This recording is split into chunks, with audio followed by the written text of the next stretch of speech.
Hello, welcome back. The seventh round just started in Asnières-sur-Seine, and we're still here, Grandmaster Pavel Tregubov. Alexandra Kosteniuk. Yes, following live from Asnières-sur-Seine, the European Chess Corporate Championship 2025, and 3 rounds to go before we find out the name of the European Corporate Championship. Welcome back to the final stage of the event. Yes, so yeah, let's have a look. So this seventh round just started, and we have 4 teams in the lead and share lead, and there are 2 matches. We'll focus on naturally on 2 matches where these 4 teams encounter each other. So the first match is between the Bulgarian team Agrofert, led by Veselin Topalov, and Provit SP from Poland. And second match is Redia, team from Denmark, that was leading during the first 6 rounds with the perfect score after 6 rounds, had perfect score after 6 rounds, but stumbled in the 7th round against after fifth round, they lost in the sixth round, and now we're playing the seventh. Yeah, sorry, yeah. Stumbled in the 6th round, and now they play against PWC from Greece. Okay, let's start with the first match, Agrofert against Provet PCP. Yes. So first board is Veselin Topalov against Dimitros Master-Vasilis. Yes, and yeah, it's coming up. Yeah, and we see the players on the video. So we can see like the lineups. Veselin Topalov is playing white against Dimitros Master-Vasilis. Then on the second board, we see here this from this angle very well, Jolanta Zawadzka playing white against Krasimir Rusev. And then 2 other boards a little bit further away from us on the video are Valentin Mitev for Bulgaria versus Michael Miroslav, and then Tomasz Jankovic versus Evelina Hristova. So we will try to follow all the games, yeah, with you. For the moment, they're all in progress. They just started. 15 plus 5 is the time control. And, well, not many moves have been played on the first board. It's quite a quiet opening. Nevertheless, yeah, we see that Veselin Topalov is taking his time. Yeah, I can maybe briefly explain why he is. Yes. Well, usually in this kind of let's say Slav or similar to Slav setup, it's always challenging for Black to develop his white square bishop, because each time it happens, white has this queen b3, very unpleasant resource, attacking b7 pawn. So the point is that this pawn is not easy to defend. For instance, if Black plays like it depends if the queen, like queen c7. Oh, it's already on the board. No, sorry. A live board is Yeah. Okay.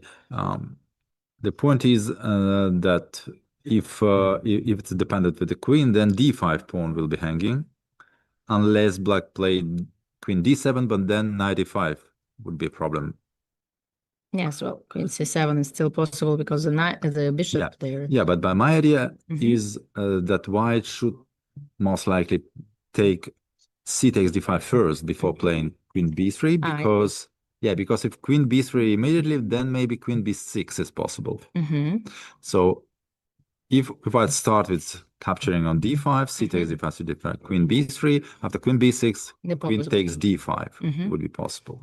Okay, but h3 or space? h3 maybe, well, nothing wrong with h3, of course, because well, usually Black doesn't want to trade his bishop versus knight, so we can expect bishop h5, but then the same problem can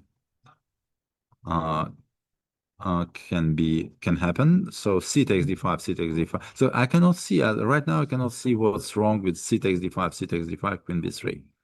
Well, we'll see what look. Veselin will think about this continuation. We neither can expect something stupid from the experienced grandmaster. So he has definitely something in mind, playing bishop g4.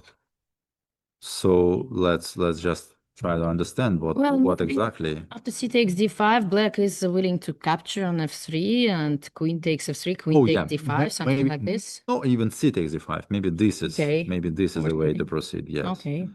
No, queen d5. I doubt a bit. So black should fight for the center. So putting his pawn in the fifth rank.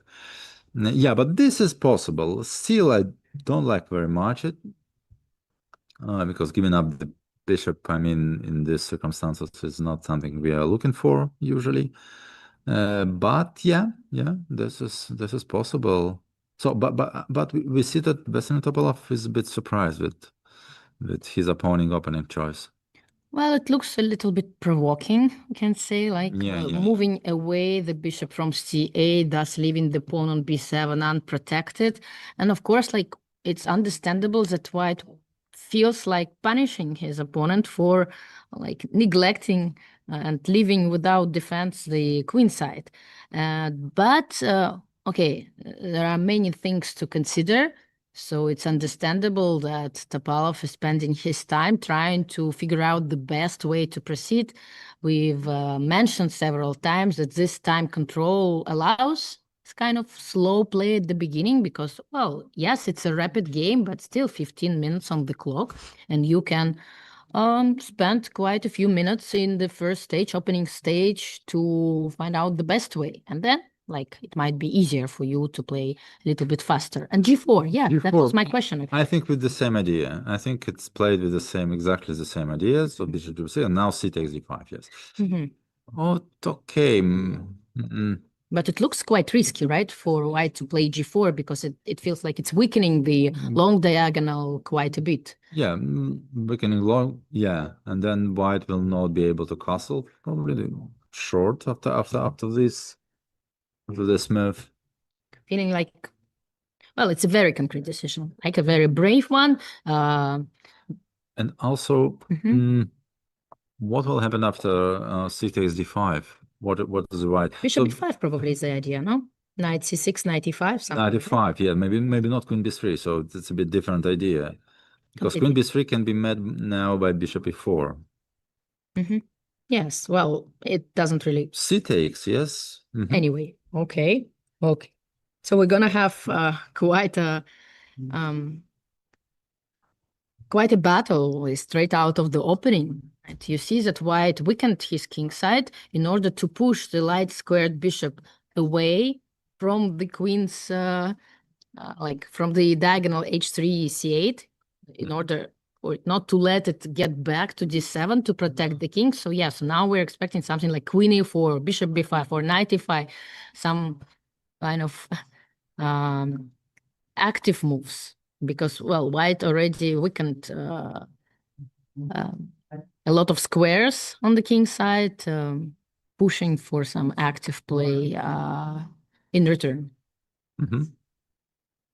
Okay, but if we look at the evaluation bar, engine keeps cool. Yeah, I mean, well, it gives a slight edge. Slight edge is not it's not +3. What we expect, to see here. The knight e5 is already on the board, so we can expect knight c6. Or knight f6, no? Is knight f6 a possibility? Or even bishop takes b1. Knight f6, bishop b5, followed by g5. Okay, knight f, g7. Looks artificial. Oh, yeah, a bit. Yeah, maybe h4 then.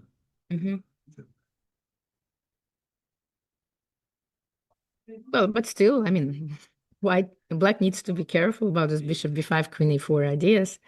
It doesn't look, of course, winning for white yet, while the bishop is still on f1. Maybe even something like as a6 might be played.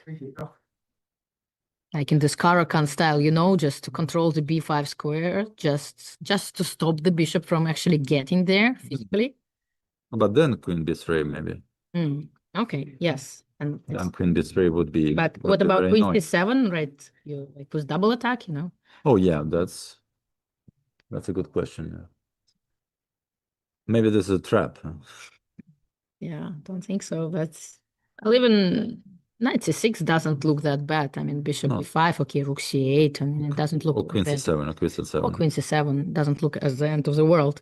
No. Anyway, let's have a quick look at the next games that are taking place. Being played right now, the second board, Jolanta Zawadzka, very experienced and strong player from Poland. She represented Poland in the Olympiads several times. I once, I think, lost against her in some team events with white pieces. And she is playing with white here in this game against Krasimir Rusev. It was a Philidor opening with queen takes d4, though. Not knight takes d4, but queen takes d4 here. Okay, well, with the idea to prepare for a long side castle, like straight away out of the opening. And, well, white managed to do so. Knight d4, and that's the current position. That's the current position. I'm not sure about capturing on e6, though. Oh, maybe it was a little bit premature. Threatening knight for a bishop is often a good idea, but White was not in hurry. Yeah, she could have. Oh, okay. d5 was coming, right? So that's D5. probably Oh, maybe pushed her to take this decision. Maybe that was the reason. And now after knight takes e6, f takes e6, g3, he's kind of getting, she's getting ready. Here is her plan, yeah? Yes. To put the bishop on it. Looks very, very nice, actually. I like somehow this idea. Okay. Probably black should switch the direction a little bit, play knight g6, and knight, well, knight e5 is not quite ready yet, right? Because the c4 square is still under control of the bishop on f1. But somehow the bishop on f8, yeah, it's struggling. That's why black opted for g6, which is quite understandable. Black wants to finish the development. Black wants to put the bishop onto the long diagonal, which is often a great square for a bishop. G6 is played instead, yes, right? Yes, g6. That's a live position here. And yeah. Oh, I like White's position. What can be like the next moves? What can bishop h3. Anyway, bishop I guess e7, yeah.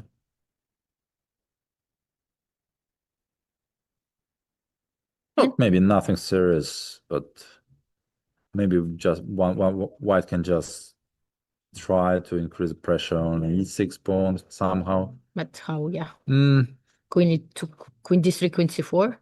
Yes, but maybe black can capture on c3, yeah. That's why I said queen d3, not queen e2. But then knight e5.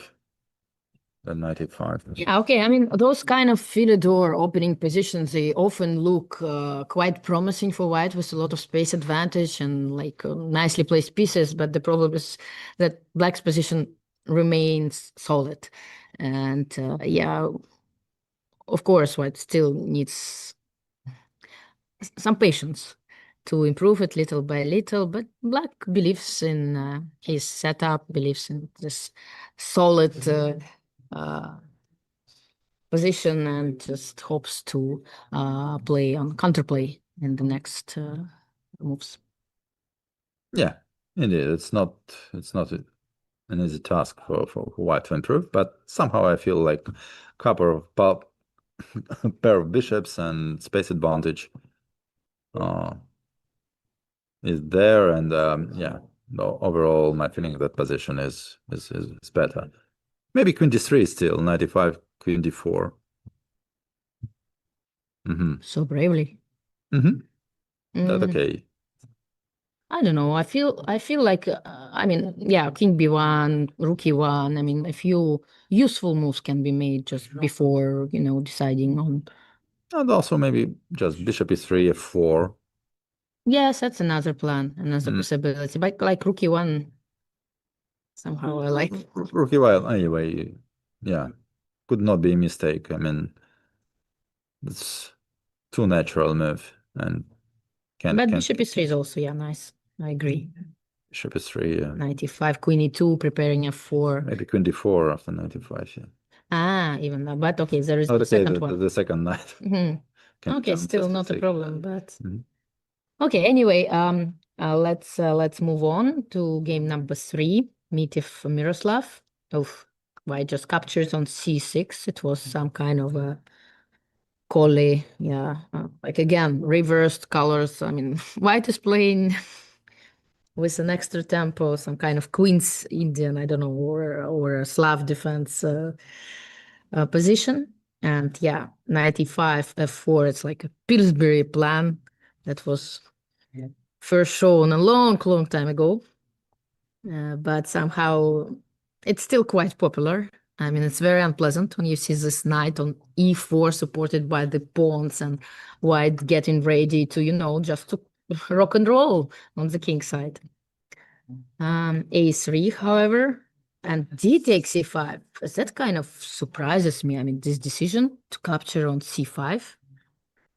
I'm not sure whether it was really required, but white decided to open up the long diagonal again.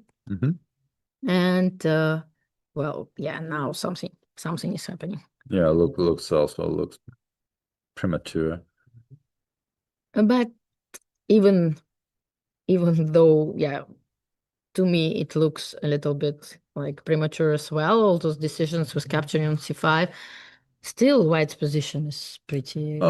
Yeah, but nice. if we compare with the previous position, so what did white achieve? I mean, the knight on e5 is not there anymore, and the long dark square diagonal is not open. So plans failed. So mission not completed. The knight is gone, but the main aim is not achieved, right? Well, what to do? They tried. Very hard. Yeah. Okay. Yeah, if I were white, I think I would just play queen f3, queen h3, something like this. I don't see a reason really to capture on c5. Yeah, transferring the queen to the king side. Or the rook even. Yeah, or rook, yes. Seems to be a good plan, yeah. Anyway, it's not me who is playing, so white decided to take another direction in this game. There are many possibilities in a chess game, and still, okay, now queen h3 can be played. Getting ready to play e5. Yes, the knight is not there, but some tension on the king side still is. So I still would say that white's chances are great in this game, especially considering the fact that white is like pushing on the clock already pretty hard, like 10 versus 5 minutes. Quite a big time difference to start suffering for black soon. And yeah, anything else to add about this game, or shall we move on? Let's move on. Okay, now the Jankovac versus Hristova game, some Sicilian. D6, knight d5. Do you know this move? Not really. I think once I've encountered it in a blitz game, and I played this line with black. Okay, like the main question is what is going to happen after knight takes e4 remains a mystery. Knight b5, I guess. Okay, because well, in this game, black decided not to capture. Obviously, yeah, knight b5 does look very unpleasant indeed. Black captured on d5, although and took this pawn. Yeah, I think that's how this line goes. Yeah, exactly. And then queen e6, queen d7. That's the line. Like black win this pawn, but they kind of obliged to spend a lot of time moving her queen around. Thus, white hopes that this time is going to help him to get the compensation. Yeah, white is getting sort of development advantage, and So let's see what happened in this game. Okay, some tactics. So now the position is going to simplify. Actually, it has simplified up to this moment. So a lot of captures, exchanges. And here what we have, opposite colored bishops, the rooks. Looks like black is fine, but white is not lost. Which is already great after playing such a gambit line. Both players having around 6 times, so equal time on the clock. Yeah, looks drawish to me. Yeah. Maybe this is not the most exciting game. Let's get back to Topalov's and Mr. Vasili's encounter because well, it started very fast there, and a6 has been predicted, played as you suggested. Well, I suggested, although I was not sure that it's the best move, but just in some kind of Caracan setups, it's quite common to protect this b5 square. And knight c3, and check. e6, queen a4, check. And now knight d7, knight takes d7, b5. Because of the queen d7, bishop b5. White would play bishop b5, yes. Winning an exchange, yes. Okay, and wow, b5 still, I mean, it looks shaky. So many possibilities. I wish I could think about them, all of them, for a while. Well, actually, Topalov is taking his time to think about all those knight f6, knight b5, bishop b5, I don't know, lines. Because, I mean, I'd love to, you know, to punish black for such a slow play. I mean, I can also retreat the queen, right, calmly. That's what happened. Vaseline is doing. Okay. But he started with knight takes b5, by the way. Knight takes b5 yes. first, yeah. Then queen b3. So like he calculated king takes d7 as well. I mean, for me, it's not that clear yet what is going to happen. White sacrificed a piece. So like when you're sacrificing material, some precision is required.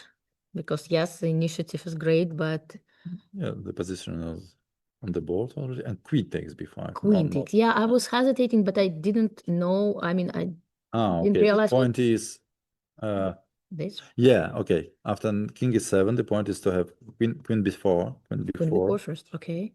I think Queen so, d6. Yeah. Queen b7. That's the idea, right? Then queen b7, yeah, but king f6 is critical, I guess. It's not, no. Queen f4, bishop e2. Oh yeah, this is the game is over. This is the idea, yes. It's not quite critical. So checkmate in 17 moves. Nice. Okay, so queen b4 is the idea. Okay. Well, still my question was what to do after king c7. Yeah, this is.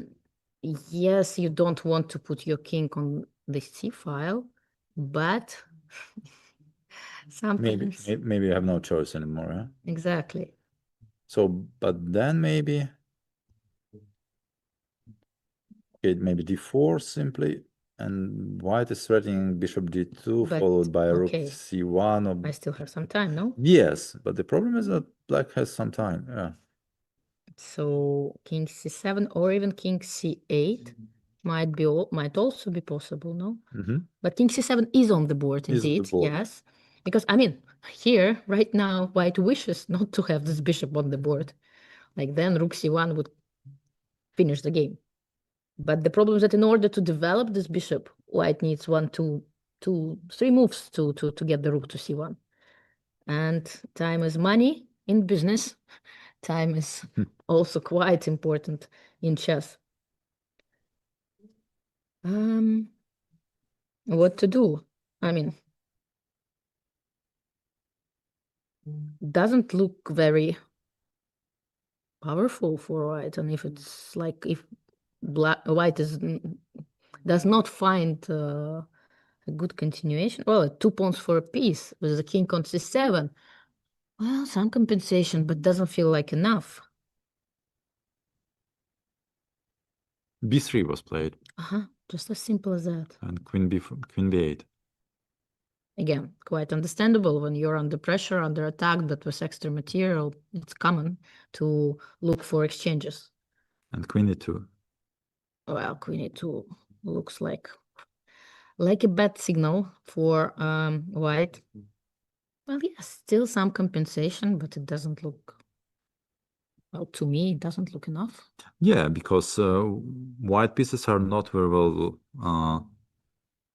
developed at the moment, so everything is on the first rank. So it's hard to believe that white has a strong initiative.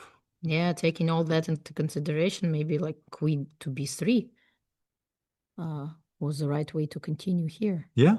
Yeah, it's the same So idea. it's but not just... clear, yeah, why Veselin decided to start with queen bishop takes b5. Well, okay, maybe in this position, rook b8 could be played. Yes. There are no knight c7, no knight d6. Maybe that was the reason, but still, even a4, simple a4. Yeah. Well, still. Okay, anyway, that's what we don't have on the board. What we do have is this position with an extra piece for black. Yes, for 2 pawns and some compensation. It doesn't feel like enough. Putting white in quite an unpleasant situation because it's a very important board. If black manages to win with black pieces here, well, it would mean quite a lot for the Polish team. Anyway, let's have a look at what is going to happen. What is going to happen here? And we see that the players are reaching the time scramble already, time tight note zone with 2 minutes on the white's clock and 3 minutes on the black's clock. And okay, a good thing for white, they still is able to castle. They're able to castle, sorry. Okay. Under time pressure, playing with the king on c7, even with extra material, it's not obvious. Oh, still, it seems quite easy to manage for black. Rook c8, and then you can go with his. You can bring your king to the safe part of the board. d8, f8, g8. Well, that's so g5, yes, it's already g5, playing. yes.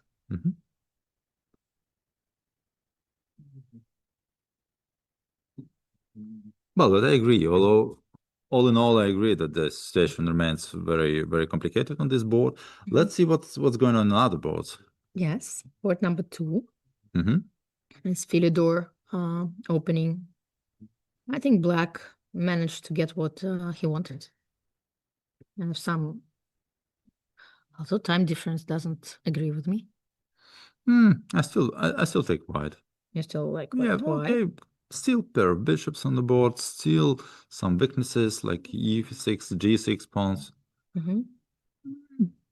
I agree that black managed somehow to improve his pieces, but yeah, I like what white is doing, trying to just to double his rooks on e-file. But he needs to be careful. After a rook e1, maybe d4 would be possible. Yeah. So, okay, it looks like a critical moment actually here, because maybe not quite so, but it feels like white can, start already calculating different lines, such as knight takes c6, and some concrete lines, I would say. It feels very, very interesting. possible to. But my point is that even after let's say very simple, e takes d5, e takes d5, rook e1, white should be better because because they have this pair of bishops. Yeah, I agree with you. Okay. Well. So. But yeah, white is taking her time. Let's conclude that white is slightly better here. And next board. Next board, something is going on as well, like a lot of tension. Why is it d file? What's going on? who is better and why? But Oof. seems like Rook g5. Okay, so black got into trouble, right? And had to give up some material in order to survive, to continue the game going, but it seems desperate, right? It seems that those attempts will be in vain. yes, king is weak, so black is already exchanged down. So I mean, Yeah, okay. yeah, Other players should be objectively, happy well, here. white should be white should be winning. Okay, so white is winning here. We left here saying that it should be draw. It still looks like pretty drawish. And in other words, the match will be decided on the first two boards, where Vasilin Topalov was struggling very hard, but look, he made quite progress. I mean, maybe still his position is technically, mathematically lost, but you know, those pawns look very pushy. E4, F5, I mean.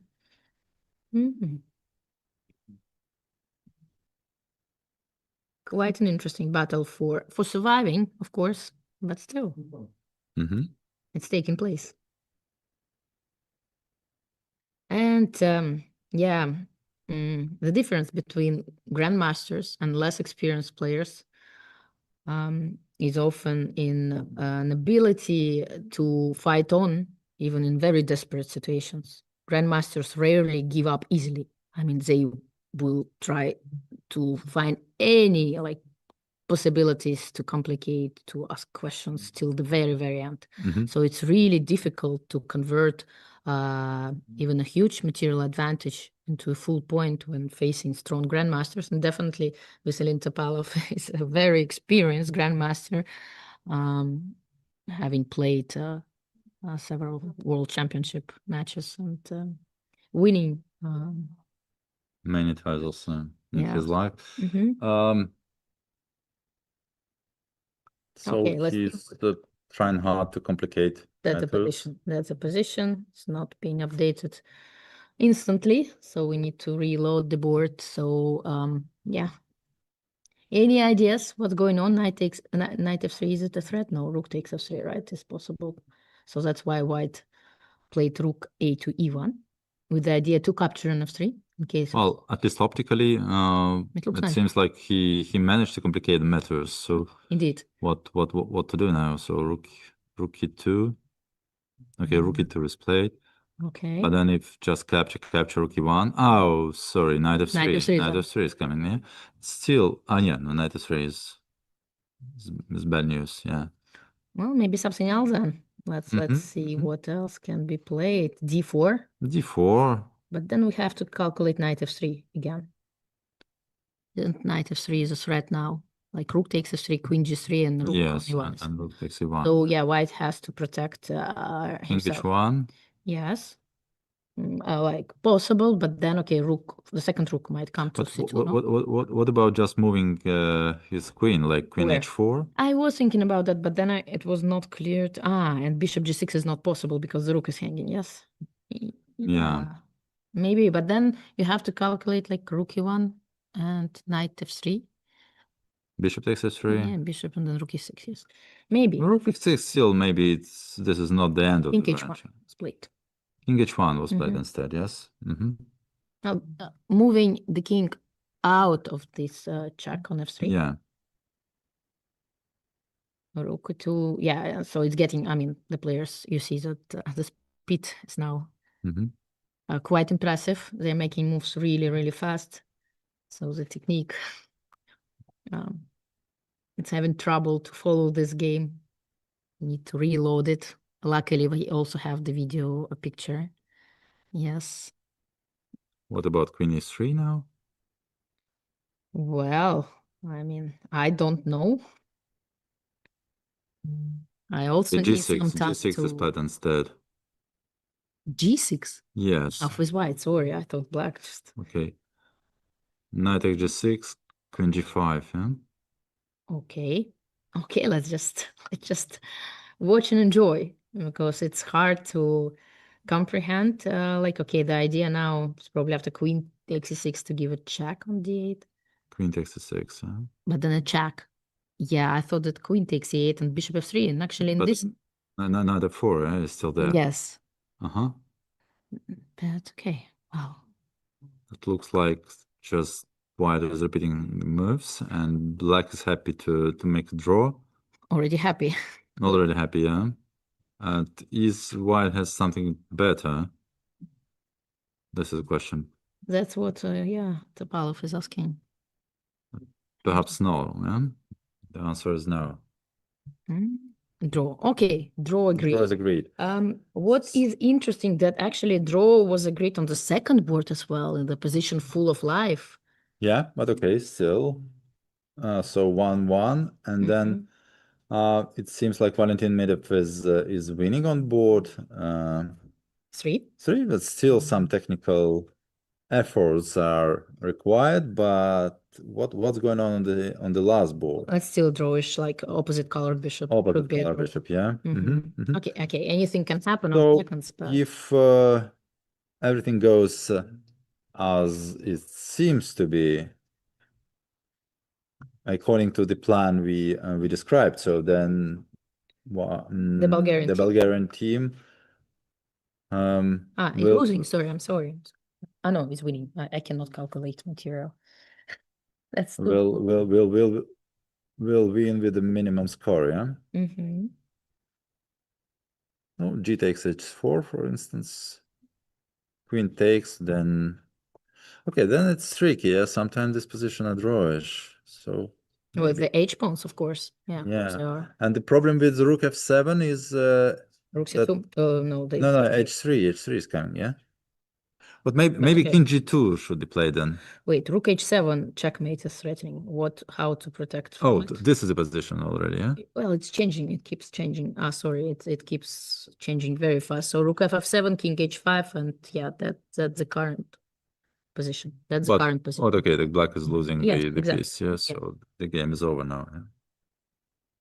Yeah, it looks like it. Yeah. Yeah. Okay, so White won, and is the last game still underway or? Well, yes. I'm not sure who is playing for a win here, though.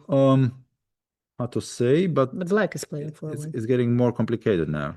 But still, it's black who's pushing for a win, because if the pawn on b4 drops, yeah, but bishop d6. bishop, yeah. Bishop d6. But okay. Still looks like a draw, yeah? But Evelina has to. Oh no. A draw for her means a win for her Win for team. the game, yeah. Win for the team, right? It's not always possible. What she did, however. This is very risky. What she's doing, but she's playing. Yeah. She's playing with black. Yes, this is very risky. And she got into trouble finally. Why did she? I mean, I thought that her plan, since she needed just a draw to help her team to win a match, and to make a draw here was very simple, just to put the bishop onto h5 and go with the king and just c6, and that's it. There is no way for black to break through. Well, yeah, it seems that black was playing for a win, but then somehow, on the second, they forgot about the pawn on g6, or didn't find, yeah. Yeah, maybe she didn't know the situation in the match. Yeah, that's another possibility, because it's very hard to follow all the games, especially here. Like, we don't see arbiters putting, the score, only the kings on the board. And yeah, now she's losing. Now she's losing, and it's a pity. It's bad news for the Bulgarian team. Yeah. Because they were very close to win, like, very safely. And again, okay, let's switch to the second match, because we have the equal score at the moment, and the last game on the board 1 is still in progress. And we've seen Dimitris Alexakis in the previous round holding up this position versus this drawn endgame versus Laurent Frissinet, holding up with rook versus rook and bishop. And now he's also, well, I mean, here it should be draw, right? It is just a draw. It's agreed. It's agreed on a draw. All games actually have been. Oh, actually, both matches of leaders ended in a draw. It adds up some spice to the tournament standings. And then it's what's going on. Okay. Yeah. Try to. This makes the whole situation is even more complicated. So we have still the same 4 teams in the lead after round 7, and most likely some of other teams will join them. Definitely in the Swiss. Let's see what's pairings look, what standings look like before the round. So we had. Yeah, we had 4 teams. Yes, 4 teams with 16 points and 5 teams with 15 points. 5 or 3? Oh, three. Sorry, and 3 teams with 15 points. Château, Montguillon, and Dole. Dole, yes, 3 French teams. So Greco is Ukrainian. Yeah, here's the flag. Sorry. Yeah, I'm sorry. Yeah. So it's very likely that some of this team will join the lead, or maybe 2 of them. What they played against each other, or what? Oh, 2 of them, I think, played against each other. Can we But have the pairings list, please, if possible? So Greco played against Chateau Montguillon. Yeah. And Dole played against Tepe Sigma. Unfortunately, we're not able to follow the results live and see the games for these matchups because we're able only to look at the games of the first 2 matches. But yeah, we soon shall find out the results of these encounters. And yeah, well, the situation, it's getting messy. I mean, more and more complicated. Exactly. Yeah, and yeah. After 2 very hard-fought draws on the first tables, yeah, it's a pity for the Agrafert team to let the match victory slip away. Now, yeah, everyone seems to be, starting from the beginning because it's going to be a huge huge tie for the first place, and it's already clear that the winner will be decided in the very last moment, and I think even the whole podium will remain unpredictable till the last ultimate 9th round. Okay, well, there are just two rounds to go. 2 rounds to go, yes. And nothing is clear. Absolutely. So the real intrigue, real tension is in there. And the next round will start in 15 minutes. So let's have a little break, and we will go on with our commentaries in 15 minutes. Thank you for watching, and stay with us.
smarter.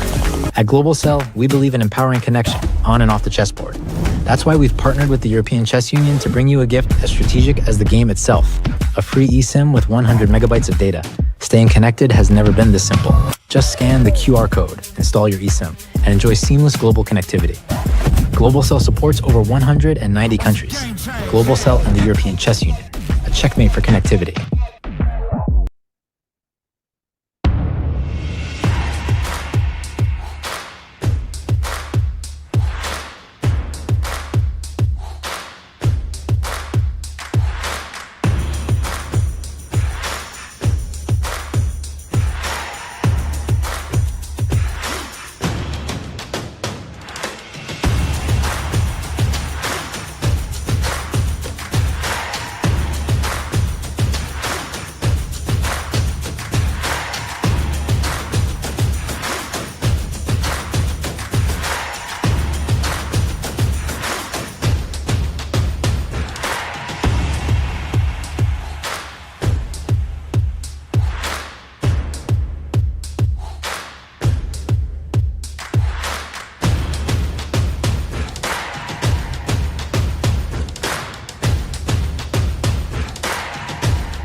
This is a chess. This is a war. Everyone wants to be a winner. But the path to victory is lonely. Chess Robot, the smartest, most advanced AI chess robot. It turns chess into an exciting game of progression. Mastering 25 levels will transform you from a beginner to a grandmaster. Not into level ups, challenge the AI instead. Set the difficulty, make it a breeze, or push it beyond your limits. He's incredibly smart, just like a max-level human. Equipped with a camera like an eye, Chess Robot combines advanced algorithms to capture every change on the chessboard and accurately pick up pieces with its robotic arm. Access the Planet Alliance function to connect and play chess online with friends from all over the world. Here you will find players of all skill levels. Flip the board and play as white. The can't wait to get started.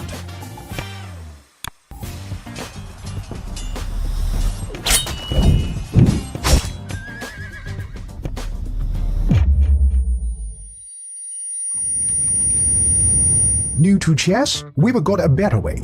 Chess Robot offers a variety of learning methods to help you improve. As you can see, Chess Robot provides various learning modules, including chess courses, AI practice, class game review, and off-book play. You'll level up your skills in no time. Let's start the endgame practice, featuring 145 carefully selected classic endgames.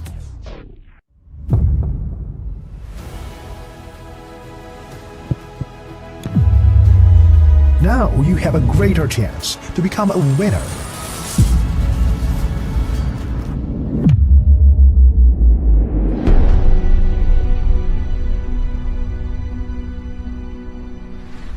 This is Chess Robot. Today, chess all in AI.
Hello, everyone.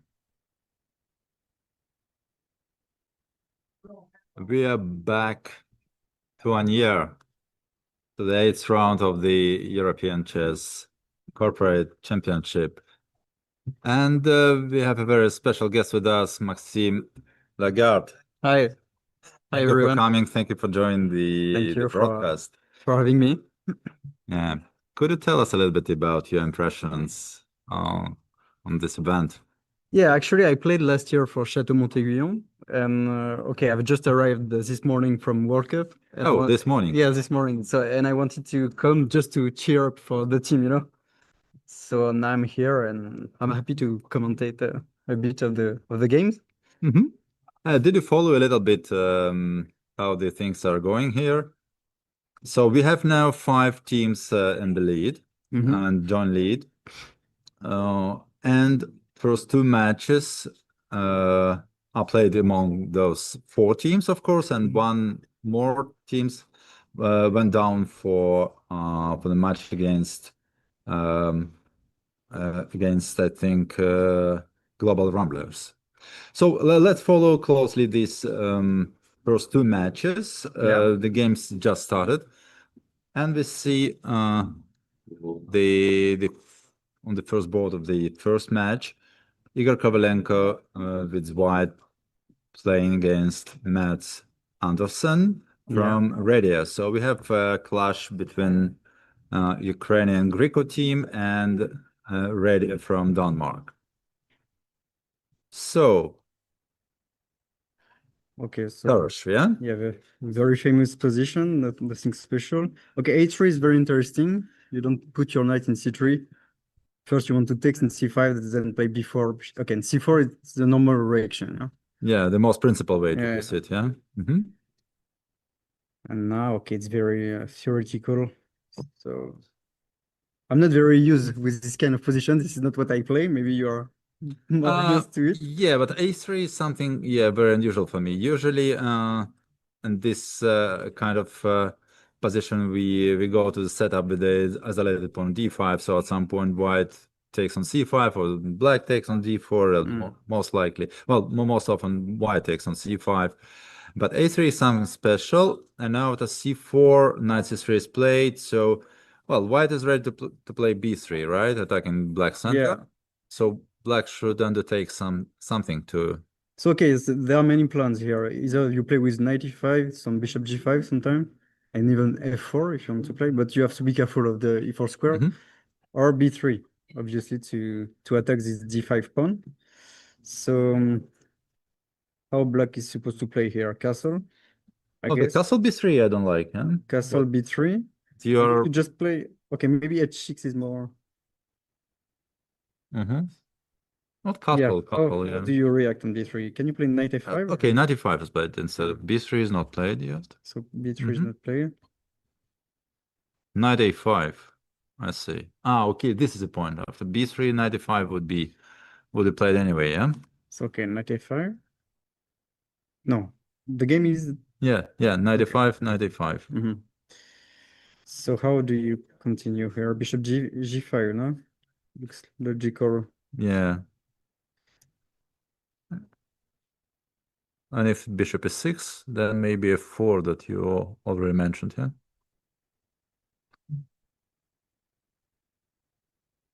Okay, so let's say bishop, maybe knight b3 first. I don't know. Knight b3 or rook b1, bishop e6, f4. But maybe now there is some knight. I don't know. It looks okay for black, but I don't know. It looks okay for black. Yeah, it looks okay for black. And actually, you have to play something because f5 is coming. I mean, even some g6 is possible, or it is, yeah. maybe a bit risky. I don't know. Can you take e4, takes g5, something like that? I don't know. Very concrete, huh? Yeah. Something like this can be expected, yeah. But my point is the black is very confident. He seems to be very confident. He plays very quickly. Yeah, do we have the video? We can see on the video he's confident or he looks. Oh, yeah, he plays very quickly, and yeah, he looks around. I mean, Yeah, I have the impression that this position is known for him. Yeah. So okay, maybe we can check the Yeah, second yeah, board. the second one. Yeah. Okay, what was that? Looks yes. This I know with black because I Yes, played that much- actually with Much better. Yeah. yeah. So okay, 5 is very sharp line. I know it very well. Knight f6, castle, bishop c5. So here you have many different ways to play. You can play knight c3. The main line is to take here. bc, knight e5, castle, and this is very complicated. Knight d3, bishop b6, knight c3, d6, something like that. You have a pawn down, but you have a lot of compensation. Yeah, knight g4 is coming, bishop a6. So okay, this is a very interesting opening in rapid time control. I mean, so okay, bishop c4 is also logical. You want to avoid castle. So queen e7. Okay, you will just play d6, bishop e6. That's So you're just in time, and that's Yeah, yeah. 3 d6. You're bishop- supposed to be on time. If you're not, it's maybe Yes. already lost. So d6, Bishop g5, still bishop is6. Yeah. bishop e6, and it's supposed to be fine. And knight d5. Knight just d5, you take. capture. Oh, if I take with the bishop, and then If you take with the bishop, oh, sorry, with the pawn, but I think you can just. Can you play h6? Maybe knight h4 is possible. Or... Okay,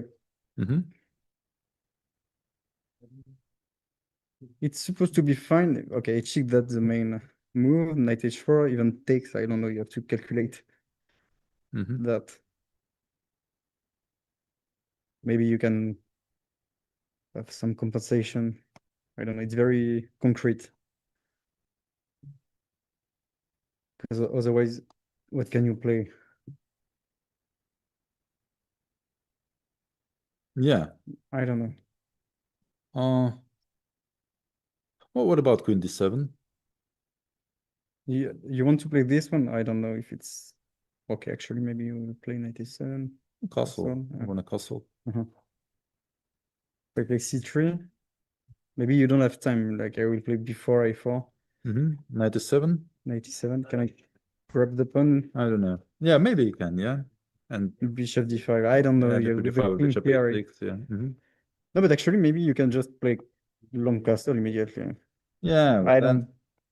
capture something annoying or not really? Takes. Let's say c3 now. c3.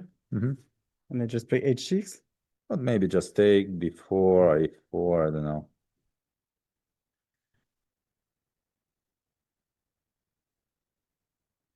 Yeah. I don't know how he will react. Did he play h6 or overload? No. He played h6 actually. So knight h4 was not possible.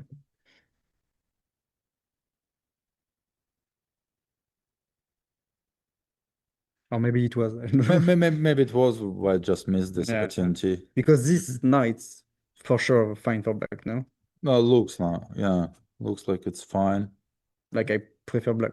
No. You Knight prefer e6 will black. come. Okay. Knight e7, c6 even. Yeah, I agree. Yeah, looks nice. So okay, black looks better. We can check the third board. Not maybe still. I'm not sure that black is. No, okay, still this play with b4 is still possible, right? Before bishop b4, yeah. But if I play a5 now or c6 first. Okay, bishop goes maybe to c4. I don't know. c4. a5 rook b1. Let's say. Queen b1. I don't know. Whatever.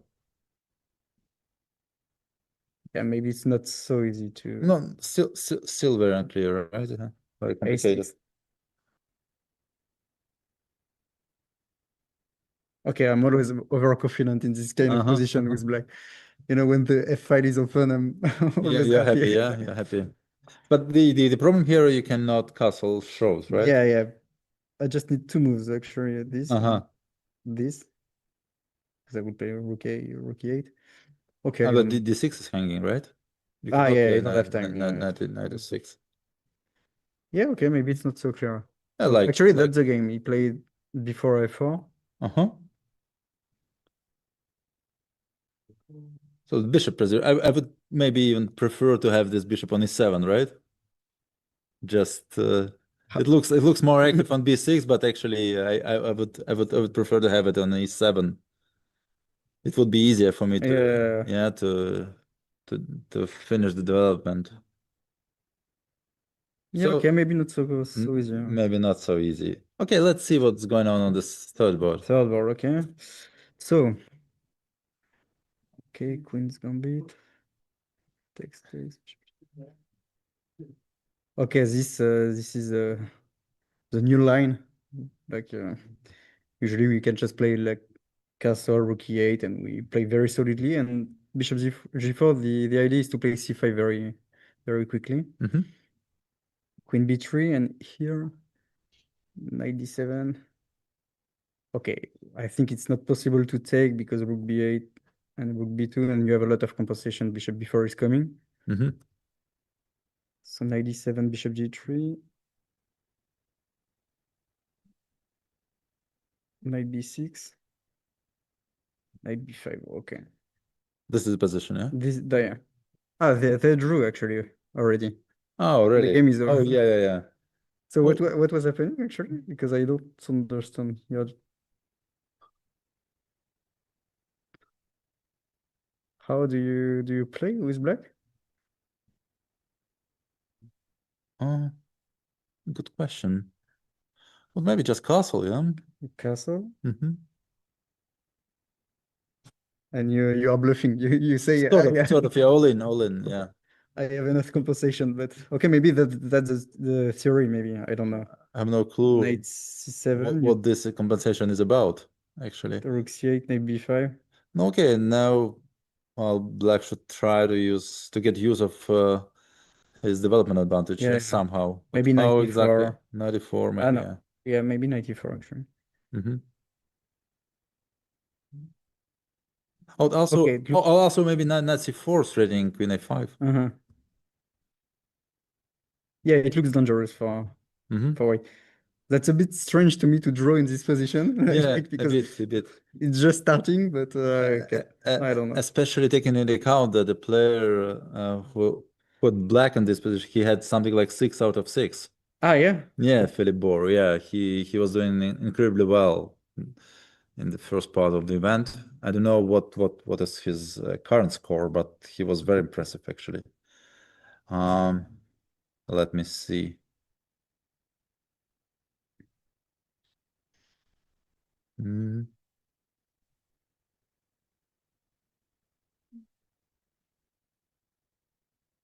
Oh, he had 7 out of 7. 7 out of 7. He decided Maybe, to draw. Okay. yeah, maybe he told himself, that's enough. well, that's enough, yeah. I need to give out some points at least. Okay, I don't know. So okay, board 4. Wow, that looks very sharp. It looks like a Catalan. Ah, no, okay, Stonewall. So you are an expert of Stonewall. You used to play that a lot. Used to be. Because I remember you taught me a long time ago this this opening. This was the bad opening, but the only thing I know, yeah? Yeah, but before computers were destroying it, you were saying it's very solid, it's very strong. I don't like it, actually. Neither me, So, okay. E6, F5, G3. Okay, bishop E7, I don't know. I usually put bishop D6, yeah, usually, Okay, D4.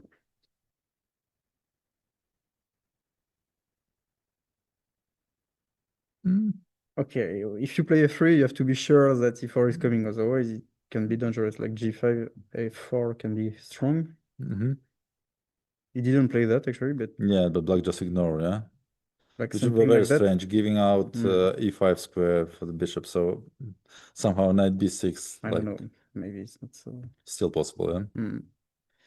So okay, knight b6, e4, g5, bishop e5, knight c4, queen c1. But maybe not as simple as this, yeah. So knight is. Oh, but yeah. I mean, trying to do it seems a bit slow to me. Yeah, I mean maybe it was not necessary. Maybe even giving exchange. You mean for No, black? Or? For white. For Queen, white, Queen yeah. C1 somehow I don't like. Maybe E takes D5 could be played instead. I'm not sure knight E3 is the real. Okay, Queen B3. Queen V3. Yeah. Just take this one, let's say. Okay, let's Just take take, yes. Take. And maybe even Just F4 F4. Yeah, it looks very, very good for white. white, yeah. So Queen C1, well, maybe it's still good for white, but somehow I don't like Queen C1. Yeah, Queen B6 looks interesting because you want to force Queen B2 or Knight E5. Like if I play just King H1, can you take?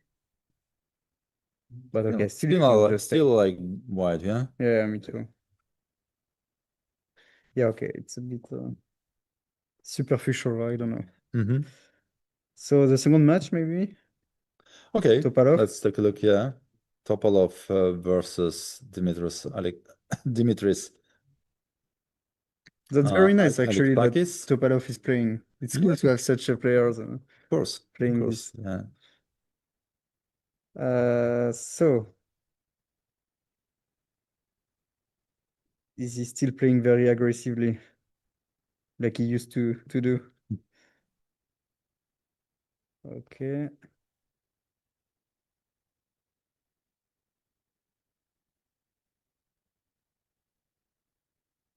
What is happening here?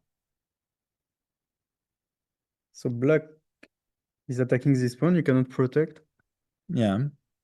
Sort of H5. sacrificing pawn for development advantage.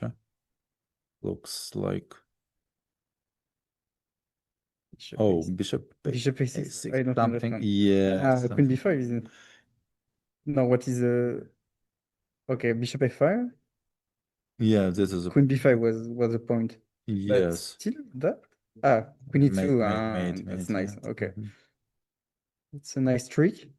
So he went for knight F7 first. Takes.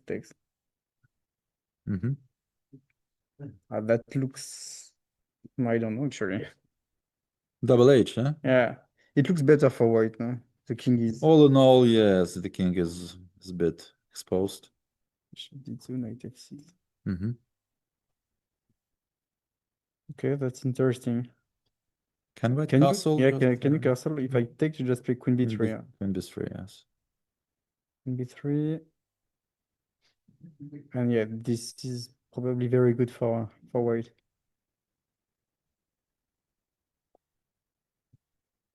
I don't know, it looks very good. Okay, so let's see. Okay, he castled. Second board. So classical Sicilian. This I know also, so I can say what is good or not. Bishop E2. Okay, I know the sharp lines are to play like that. Rook C8, some stuff. Takes, Queen A5. F4. And you can take sometimes. I don't remember precisely. Maybe you know, like some E5. I think it's takes, and E5. Not really. That's a critical line, but yeah. Okay. And black can capture on C3, yeah? Yeah, sometimes you just give the rook to destroy the castle. It's very thematic. Yeah, for the Sicilian in general, but this particular line, You don't know. yeah. Okay, so bishop E2, E6, Queen D3, I6, everything looks logical. Okay, Queen B6, I don't know. Not sure. Usually you just want to play B5. Can you? But Yeah. maybe something like that is already possible and E5 is coming. Yeah, Queen C7? Yeah. Queen B6? Looks a bit unnatural, yeah? Putting the queen. I know you have to be very precise with black. For example, if you just play Queen C7, maybe Bishop F4 is possible. Like to force C5 and Bishop G5 then. Back, huh? If you play that, I just play E5 and I think you will get crushed. So okay, you play Queen B6, takes, F4, Bishop B7.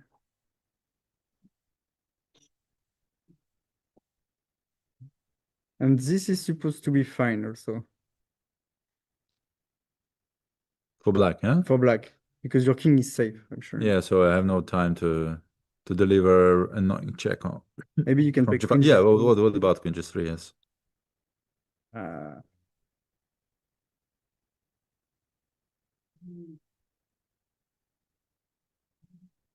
Like rook D8. Not rook C8, yeah? Rook D8. I want to play rook D8 because if you play that, I can just play queen E3. And then rook D2, I think you will lose something, no? Maybe not. But Because maybe if I survive, then if you survive, maybe you will win. But yeah. maybe you will. Maybe you will survive. By the way, am I forced to play rook D2? Yes, and rook F1, rook F8. Maybe I am, yeah. If I survive with black, I'm winning. Yeah, that's right. No, I think rook D2 is fine. Rook D2 is Yes, fine, yeah. What to do? Bishop should go somewhere. But maybe you don't have much better than a draw here. What's wrong with rook maybe, D1? Yeah, maybe rook D1. Maybe even without check. Yeah. Okay, let's play concrete stuff then. Okay, still. No, I cannot, yeah. Oh, why? In G1 in the end, yes. I was thinking about rook D1 still. But rook D1, can I just take? Queen F6. And that's okay. a draw. Yeah, it's a draw. Okay, so that was not the game, but could have been. He took, and this, I'm pretty sure black is okay now. This is very weak. The bishop is very strong. Yeah, I'm pretty sure black is better. Knight F4, knight E5. Okay, so no, at least black is fine. Yeah. Okay, so in this game, black is better. What is this game? Looks like Trompowsky, but not sure. Not that weak. I recognize the position it was Trompowsky because I used to play this position a lot in bullet with black. Like you just play H5, H4 and try to checkmate. So this is supposed to be fine for black. Of course, you try to attack because you have the opposite color bishop. Of course, so yeah. You try to do something. And at the same time, white tries to attack on the queen side. Well, G6 is too slow, no? What about queen G5? Your plan is to play like that. I mean, at least in bullet, that's what I do. I see, but queen G5 is very tempting as well, yeah? Queen G5, yes. Yes, just trying to capture on E3. It's okay. H take G3. If I take, you want to no, okay, maybe H or whatever. H take G3 at some point. So okay, Queen G5. Yeah, H take G3, let's say. No, okay, let's okay, maybe first. maybe first, yeah, doesn't matter. Yeah, Queen G5. Queen G5. That. Yes, and then I don't know what should I capture? Play, maybe G3 on E3. I don't know what. Should even if no, F4. Of course, yeah. What about rook takes if E3? I don't know. But maybe it's nothing. Yeah, just nothing. Yeah, F takes. It's not our rook. Yeah. It's not our pieces. We don't mind. Queen takes. That maybe. But okay, yeah, I understand what you mean. Like just to try to attack something of the dark squares. But yeah, it's double H. Yeah, of course, it's not obvious. If it doesn't work, then but the problem I just collapse on the queen side. Yeah. If you don't do anything very sharp, you will just be worse. Yeah. In long term. Yeah. And that's what is happening, I think. Okay, still you always have this thread. Still the same, yeah, still the same thread. The question is how dangerous is it? Yeah? So maybe just rook e1 could be played. I don't know. Rook e1, yeah. Yeah. Takes. Let's keep cool. Rook takes. Rook takes. Queen g3. Yeah. Like queen is7, yeah. Queen. Queen e7. Yeah, that looks not enough for black. Yeah, maybe now it's already too late to create something. Okay, queen b3 and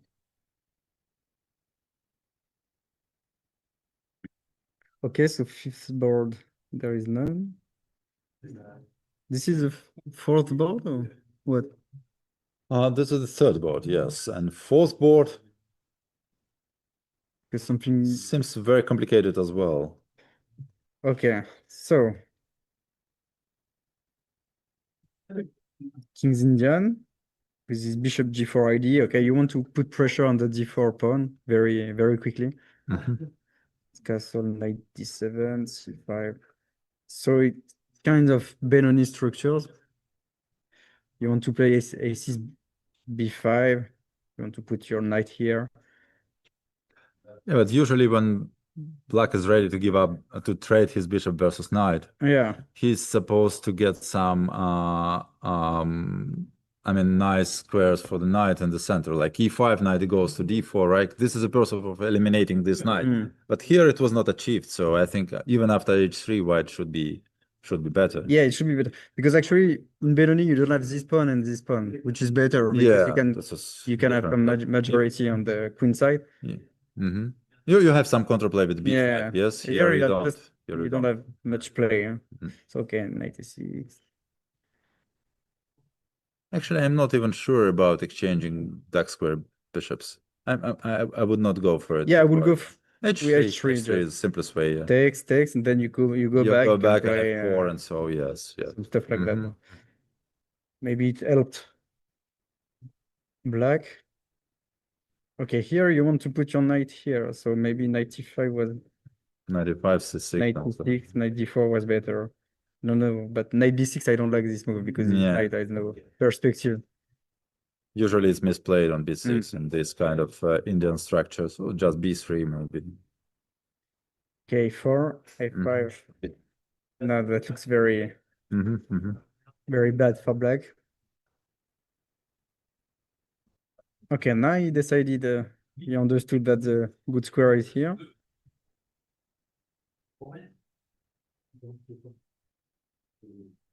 But okay, somehow it's fine for black, maybe. No. Maybe 5 was a bit premature. Yeah. Should have kept the tension, maybe. But I'm sure, is it really okay for black? I don't know. This is the current position, yeah? The current position is this one. He played e5 actually, but he should have played queen d2, I think, just to keep the pressure. Course, yeah. Rook d1, and you just try to improve your pieces, like knight a3, knight b5. You put pressure on this pawn. Yeah, e5 was too early. Okay, this looks okay. So I guess we can go back to the first match. Yes, let's go back to the first match, and something happened on the first board. Actually, that's. I think white is just winning. I think he just forgot that it's a check. Yeah. Oh. Yes, that was not necessary for. That's still bishop f5 is some fight here, or no, not Bishop f5 takes. yeah. And g6, you mean? No, just king g8. King g8. I mean, it's not completely lost yet, yeah. Oh, it is. I think it is just taken. Yeah. No. Okay. Yes. d5, Just yes. Piece down. Yeah. And okay, you could have played if you just played something else. Okay, Maybe it was slightly the worse. game actually is over, yeah. So Yeah. he just resigned. Yeah. Oh, what's a blunder, yeah. That's the big blunder, yeah. So second board they have to win. Yeah, so Igor Kravlenko gives a very important point to his team. And his teammate is also dominating on board 2, I think. Yeah. I think so because Yeah. he's giving the queen, so yeah. Now there is no problem for black and probably winning just. Yeah. Okay. Takes. Can he still have some play? Maybe. Okay, I mean, even if you just take and play rook f8, you have just a winning position. Technically, Technically, should be just be winning, yeah. So that looks very good for Ukraine team. And Okay, both. this one was a draw, quick draw. Oh, okay. Then, if Roman Dektarov wins his game, so his team will be winning. Yeah. Yeah. Mm-hmm. Rook F5. I try to understand. Ah, 96. Okay.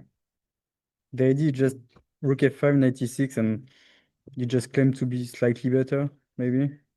Well, white is pawn down, but I agree. Anyway, black has a weak king, so okay. compensation should be at least enough. Yeah. Yeah, I mean he's not gonna lose. So, No. So okay, the team will probably win. Okay, and the second team, Topalov, what happened? So he took the pawn, queen b3, e6. Okay.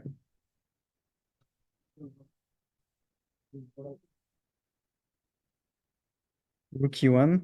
So the idea was after queen d2, maybe he wanted to play. Was it possible to take? Rook d1, maybe. Queen f5, rook d6. Oh yes, this is one idea, and maybe I don't know, rook e8.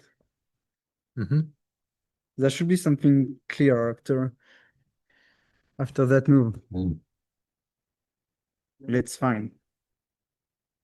What did he want? Oh, maybe bishop b7 simply. Bishop b7. Or no, rook just knight b8. f1. Oh, knight f. Oh yes, Knight maybe. f1 and that. Oh yes, as simple So as knight that. f1 was winning. Knight f5. Okay. So queen b5. Is he forced to take? Yeah, I guess so. I don't know. I want to play something else. Because not black is simply better, no? At least fine. Yeah, maybe even better. g5 is kind of. I'm not sure about this exchange on c4, but okay. Don't know why he didn't play d5 actually. Yeah. Maybe bishop c3. After knight d7, he could have played. Yeah, I mean here. in this position, yeah. Takes. Maybe this maybe is a he couldn't. Maybe it's a bit tricky. But bishop d3, okay. I don't know.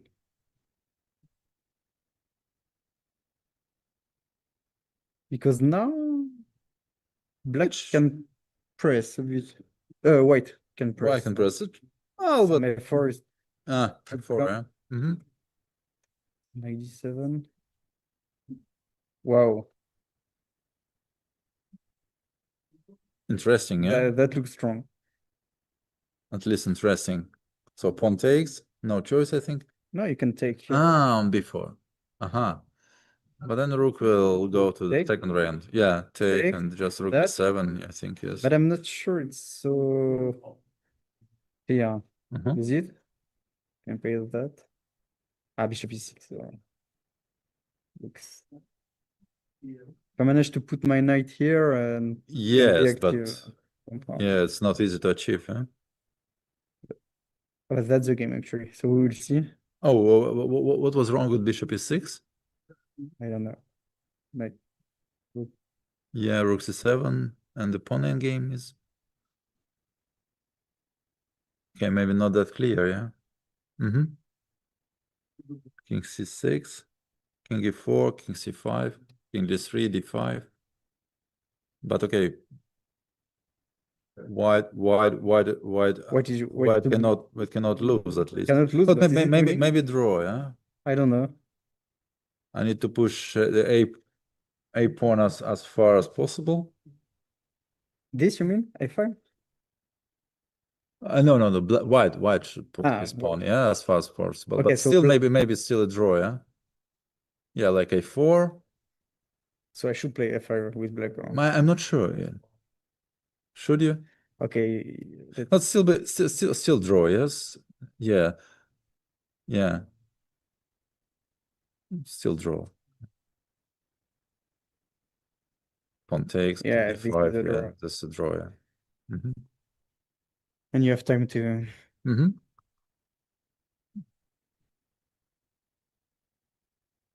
I'm not sure he calculated all of that. but he thought Maybe not till the end, it's not necessary, probably. Without. Yeah, it's simple to to just grab the pawn, and now you're threatening.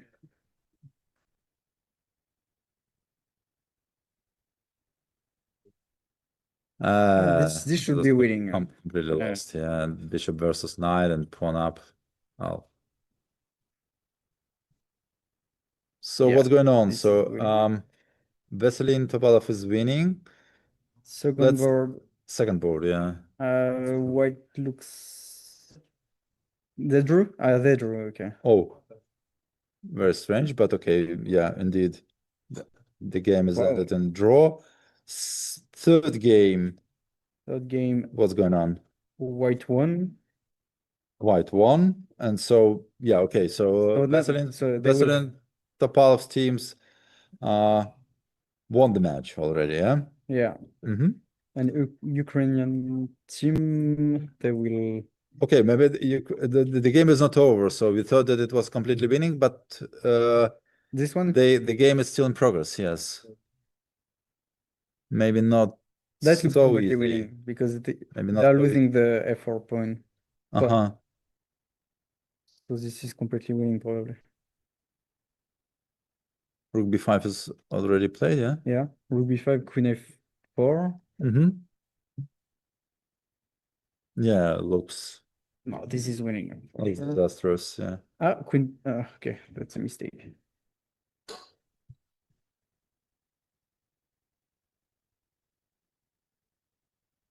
Queen d1 was played, yeah. Yeah. But okay, the fourth board, maybe black can try. Oh no, but black is the Ukrainian team. Yeah, looks very drawish as well. Did he just give a piece, or I think he just gave a rook. Oh, he forgot. Oh yeah, a bit blunder, yeah. On the camera So, yeah. So the score is so now it's currently 1-1. equal. Yes, just 1.5, 1.5, and black needs to win this game, but he is very close to it. Yeah. He has to play c5, and okay, this is winning, but this is a kind of position you can play forever. No, even you can manage to draw somehow with white. I don't know. Well, what about queen takes d5? Okay, after this move, yeah, you cannot. Maybe. Okay. Maybe it's not a draw. Yeah. Okay, so what do we have? Greco, Ukrainian team won its match. It's a tough match against the Danish team. So now only two teams are winning, leading now. Yes, and they're in the tied lead and the Sherling lead with Bulgarian team led by Veselin Topalov. So we expect a real fight and a lot of tension in the last match and the last round of the day and the last round of the tournament, with two leading teams and some other team following them up. The gap is not that big. I think we'll have one or two teams just 1 point behind. So yeah, everything will be. Yeah, I think these two leading teams have already played each other in the previous stage, and both of them will go down. Let's see. So we expect a lot of fight and yeah, in the very last round. Thank you very much, Maxim. Thank you very much. It was a pleasure to commentate with you and to have you with us. So we'll resume our commentaries in something like 10-15 minutes. Thank you for watching. Stay with us. Bye. Ciao.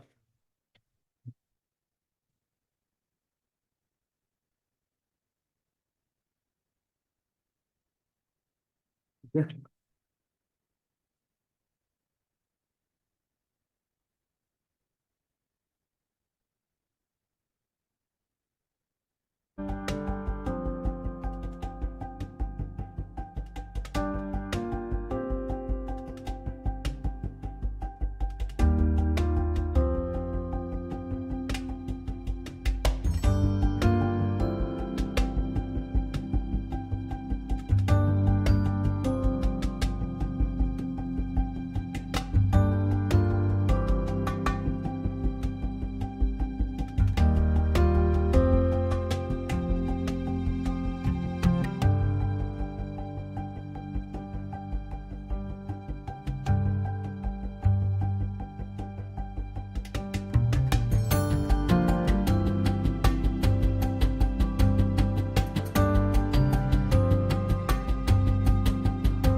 Chess moves.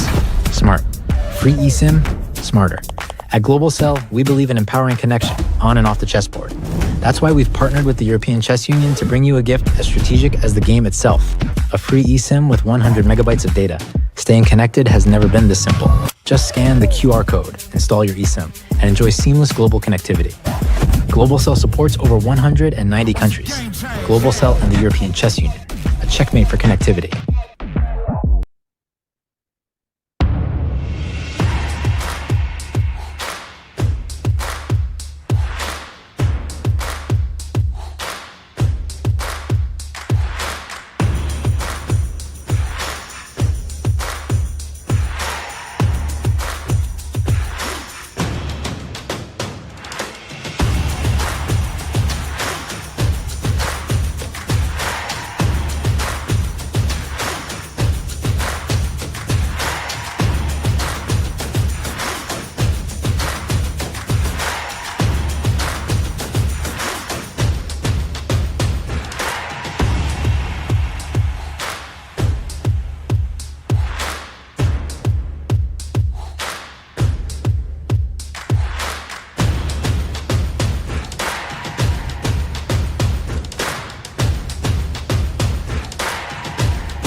This is a chess.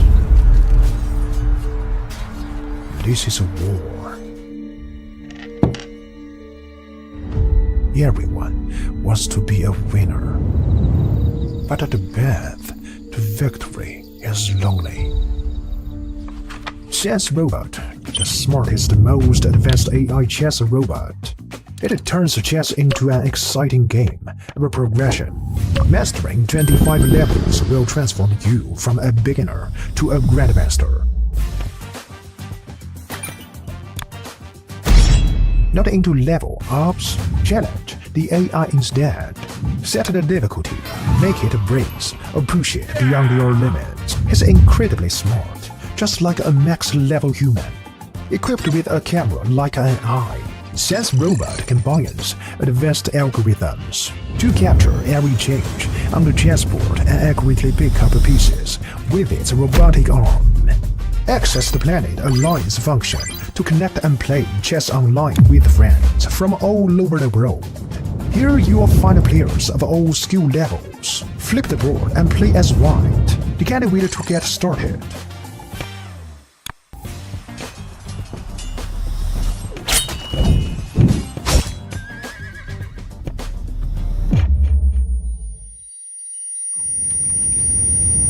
New to chess? We've got a better way. Sense Robot offers a variety of learning methods to help you improve. As you can see, Sense Robot provides various learning modules, including chess courses, AI practice, class game review, and off-book play. You'll level up your skills in no time. Let's start the endgame practice, featuring 145 carefully selected classic endgames.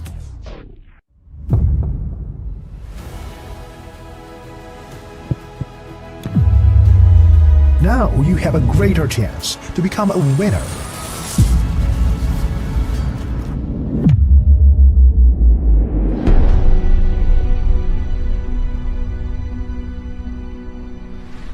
This is Sense Robot. Today, chess all in AI.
Welcome back. Well, the last round is about to begin, and what do we see at the standings of the tournament? Who is going to win? Any predictions? Well, I made a mistake already predicting a good run for the Radia team from Denmark, but once I You're afraid to jinx it once again. yeah. Once I said so, they just collapsed. So I don't want to make any predictions anymore. You don't want to ruin Ruin someone else. Yeah, someone. Yeah, and I will feel guilty. So okay, so in order to help you not to feel guilty, let's have a look at the standings before the last round. Okay, again, the flags are not really quite correct. So we have Greco team from Ukraine sharing the lead with Agrofert, Bulgarian team led by Veselin Topalov. So these two teams have already played each other, so they will go down to the team that followed them up. So the Greco team will encounter a Global Ramblers team, and Agrofert will play against TP Sigman, Swedish team that have been on the lead for a while, but then suffered for one or even two losses, and now in the tie for third place, together with a French team. Finally, we have a French team among the leaders is MVCMI Number one. Yes. Team led by Laurent Fressinet. They play against Radia team from Denmark. So we have these three decisive matches on both 1, 2, 3, and we'll pay close attention to naturally to these three matches. Yes, because the medals will be decided. Well, medals will be decided in these three matches, definitely. Okay, so the round is about to start. The players are getting ready. The commentators are getting ready as well. Everything will be decided in the next few minutes. In the next 1 hour. Yes, exactly. Hopefully, yeah, so the first moves are made. And if you can have the boards and the video on the screen. Yes, exactly. You see. While Maxime Lagarde was helping with the commentary, I was able to go and see myself, like the playing venue. And there are many teams and many games are being played. But okay, we're following the first matches closely. Okay, let's take a close look to match number 1. Global Ramblers against Greco. Okay. Dudin versus Kovalenko on the first board. What can we say about the opening? Oh, very unusual very unusual one. Some Marozzi bind is going to. Yeah, but it will probably transfer to some Indian structures. Or India. I mean, it depends, If right? d5, yeah, if white plays d5, then kind of Indian structure will be achieved. And Okay, bit of yeah, but white is not obliged right away, so he plays just developing move bishop e2.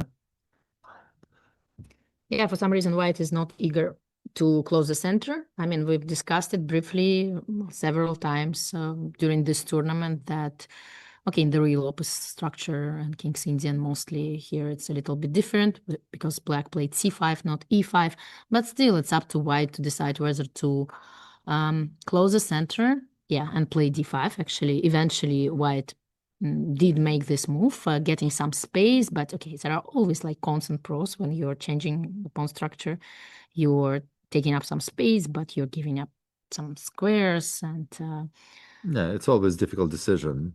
Either we need to close the center, taking more space, but like releasing tension and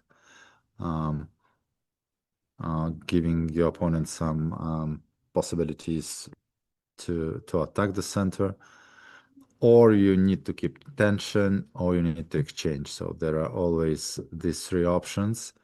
And finally, after bishop g4, Gleb Dudin went d5 and closed the center. So okay, this position I'm quite confident to say that white is simply better. So at any moment he can play h3 and trade the knight against bishop, and black will not have enough. Yeah, h3 is on the board, so yeah. it's kind of Benoni Indian setup, right? Setup, yes, but without a real counterplay for black. This is when this bishop is given up, usually black gets something in exchange, and in this particular position, I don't really see what he gets. So and usually counterplay is connected with a6 b5, a6 b5, e6, or e6. E6 is already played, so e takes d5, c takes d5. So the Benoni structures then it's different. Then black has always something on the queen side. So the pawn majority, and here even if black managed to push e6, which is also challenging because d6 pawn will be always hanging.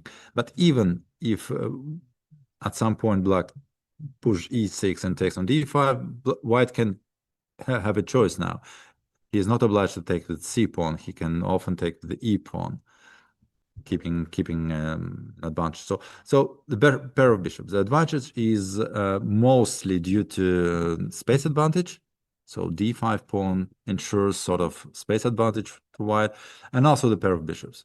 At the moment, we cannot feel the strength of those bishops. That is a very typical situation for this kind of position. At some point, position will be opening, and bishops will become much stronger. So bishop e3, a4. White can play a4 at any moment, and black will need to forget about any counterplay on the queen side. But maybe at the moment he is not forced to do it. So bishop e2 seems very logical to me. Anyway, white should prepare f4 at some point. They're not in hurry, by the way. Once again, black has no counterplay. So white can play and to prepare slowly f4. Still black is trying, right, to create some tension. Okay, e6 is played, e6, but that's why I don't like very much queen c2, because it allows c6 at least something. Still I'm pretty sure that white is better, but after e6 at least sort of counterplay can happen. Well, as I can see it, because Igor Kovalenko is a very experienced grandmaster. Of course, he understands all the cons of his position, all the negative parts, but he's taking this risk. I mean, he's saying that, yes, I agree to give up some space, to give some like theoretical advantage to white in order to get some play, you know, to keep the tension and then keep the game going and decide everything, well, as it progresses. Yeah, absolutely, absolutely. He apparently he's conscious of what he is doing. So I mean, I'm pretty sure that the close center position are always very tricky, so it can turn very quickly. But anyway, okay, so some positional advantage, maybe even a significant one for white here, but anyway, the game will be decided much later. Let's have a look at what like happened in the opening stage in the next games, board number 2. And I also must say that like Greco is sharing the first place with Zagrafert. So meaning that if Greco wins and Agrafert wins, they both will be sharing the first place, but the winner, I mean, the champion will be decided on tiebreak. So yeah, the number of games won in every match can be the decisive factor. But anyway, it's too early to say. Greco still needs to win, and it doesn't look very clear for the moment as the match just started. Okay, so Dikterov Matros, the game on the second board, some kind of Philidor setup where again, black is giving up some space in order to just to keep the tension and with hopes to outplay his opponent later on in the middle game, although I mean white's position is very pleasant. I know that you like this kind of positions a lot for white. Absolutely, yes. And white seems to know what he is doing. He's going for very unpleasant setup for black. I mean, knight h4, when white makes this move, which is a common move in this position, heading to g6 or f5, the only problem with this move that knight takes e4 should be considered. But here I think white was ready. Oh, just knight takes e4 at least. Yes, and then knight d6. And knight right? d6, yes. So that's one tactical trick to keep in mind. But if this tactical trick doesn't work, then yeah, then black might face some problems. But okay, b5 is made with the idea to attack the center. b4 and knight takes e4. b5 looks like a very principled way to proceed, indeed. And now white chooses knight f5 or maybe knight g6. Yeah, I'm not sure what their choice will be. Like, let's have a quick look at the next two boards where Olga Badelka is playing against Valery Grinev. Yeah, Olga chose quite a flexible setup again, like playing as if white were black, some kind of Queen's Indian with an extra tempo, thus more chances for white to use this time somehow. But I mean, black is doing okay right here. Seemingly, yeah. Like the position looks about equal, so nothing like particularly special for the moment. b6 with the idea to play bishop b7. Okay, so white is trying to use the fact that the knight has been weakened on c6 and somehow sacrificed. b4, yeah. I was about to say that b4 seems critical. And the idea is just to sacrifice the pawn, right, in order to... Oh, I'm not sure even about sacrificing the pawn. So c takes b4, maybe some...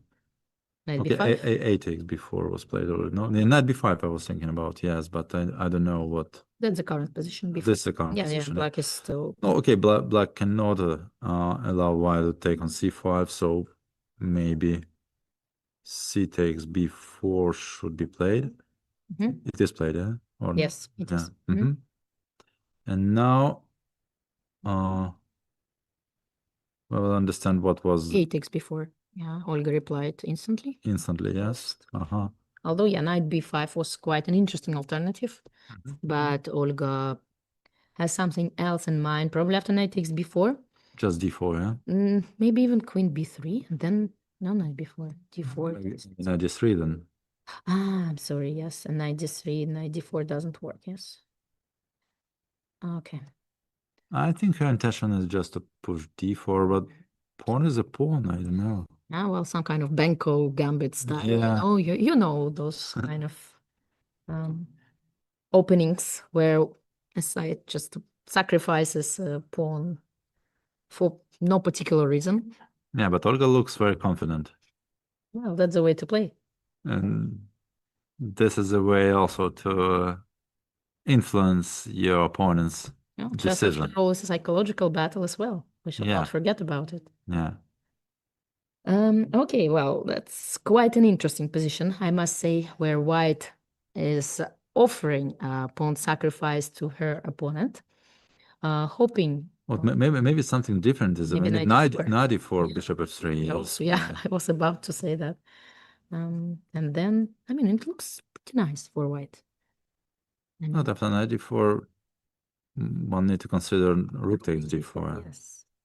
But, okay, pawn is a pawn and exchange is an exchange. Exchange, but bishop on b2 would be somehow, I'm not sure about this. No. Okay, bishop b7, actually. Black did not accept the challenge. Maybe he's right. Maybe he's wrong. Sure. Hard to say. Yeah, because again, b5, knight e5 probably might be played. Yeah, some interesting stuff can start happening, like something like knight e5, knight d4, and rook takes d4 anyway. And I have no clue.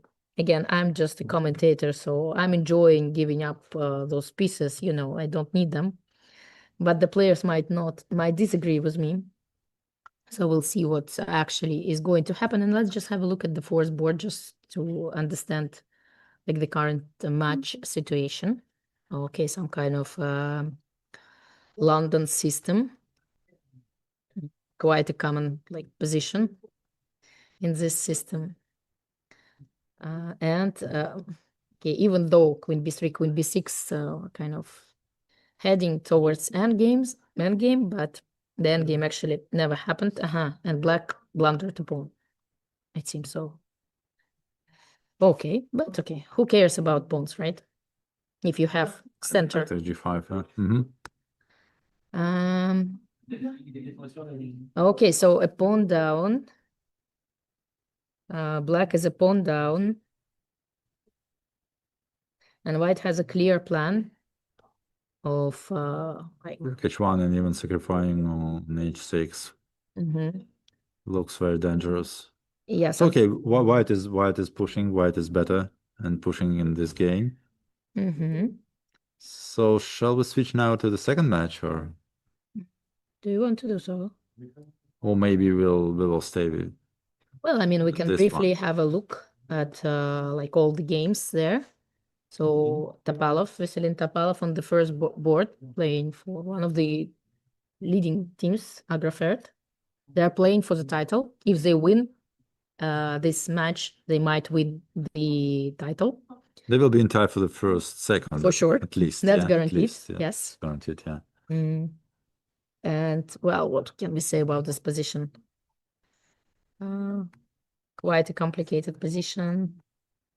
We discussed the position, if you remember, in the previous games with the knight on e5 supported by the pawn on f4, and here we have like a little bit different situation. The same idea for black. The knight went to e4 and got supported by the pawn, by the pawns on d5 and f5, and still d takes c4. Remember, I was surprised by d takes c5 in one of the previous games that we commented. Yes. Because it looks a little bit strange to me. Yeah, it's like destroying the whole center structure. Yeah, this concept is being destroyed, well, to my understanding, but I don't really. The structure is called Stonewall. And I mean, it's like the keystone of this wall fall. So, I mean, No, okay. there could be some tactical or some concrete reason for that, but in general, yeah, strategically wise, it doesn't seem great. Yeah, but somehow when Veselin Topalov Yeah, was doing doing it, so, you can have you can you can guess that he has something in mind. although I don't really like what has happened for black. I mean, somehow I prefer this position with the knight securely, you know, placed on e4, supported by 2 pawns. And now I have no clue in this chaos of the board. Yeah. Yes, and let's have a look at the next game. So here it's like a complicated position with Erwin Lamy, I think, pressing a little bit positionally, at least. Well, I have this impression. I would take white at least. But position remains very complicated, still very complicated. But yes, my impression is that white should be better somehow. Okay. But at least if he plays f4 next move and black is forced to go back to f7, then I would be 100% sure that white is better. Well, I think white is thinking about f4, e4, right? It's a threat. F4, f4, e4, right. Yeah. Okay, so it's black's turn. They need to decide what to do against this threat. On board number 2, Krasimir Rusev is playing with white against Alan Brino. Some kind of Trumpovsky. Line. Okay. Well, you know, for a long positional battle. Some maneuvers for both sides. Visually more pleasant for white, but black is probably happy. Quite a solid position. Well, once again, white has a lot of space. Should be better. It's not easy to break through this hedgehog's pawn structure. I'm sorry. And board number 3. Here it's kind of quite a position.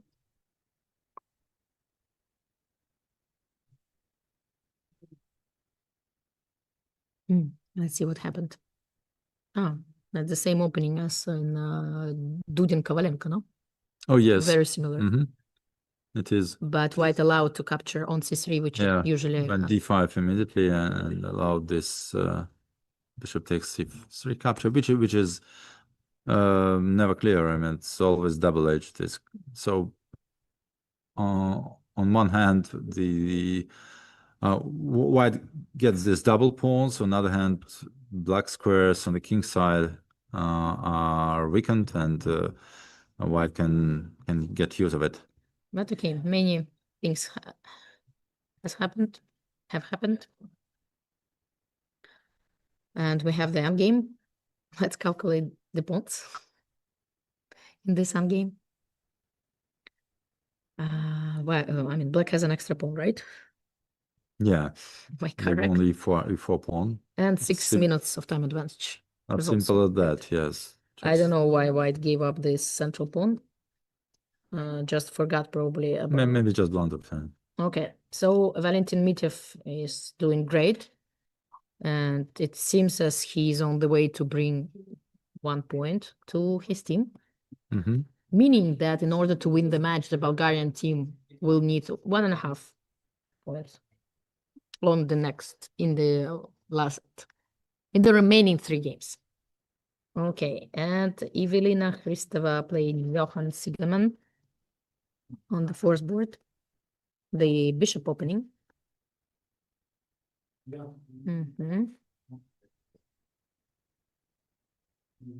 Okay, white decided not to undermine the center by playing c3. Her plan is probably connected with preparing f4. But c3 looked very natural here. Yes. Yeah. Yes. But okay, maybe f4 is the plan, or... That's what I thought, but now the bishop is on b4. Yeah. White should not tolerate black having a huge advantage in the center, so the center should be undermined at some point. Rook d1 and c3 might be. Yeah, but white is postponing it as Also, long as she can. So I don't know what is the reason. So c3. Anyway, c3 seems to be the only plan in the position. But maybe c3 even right now. maybe. I was just afraid of knight takes this reached. Mhm. That's why. Maybe you're right. So d takes c3 first, and then okay, c3 is no, not yet. No. Rook d1. She did Rook play. d1, yeah, okay. Preparing c3. Yeah, the only reason for this move is preparing c3. So c3 should be played on the next move. Yeah, so it seems that she lost some time because the plan that she had chosen was not really the correct one, or at least for some reason she started disliking it, like preparing f4. So she opted for it first, but then changed her mind, and now she's back with preparing c3 d4, which is okay. Sometimes we do take wrong decisions, and it's good to change our mind if we realize that it's the wrong direction.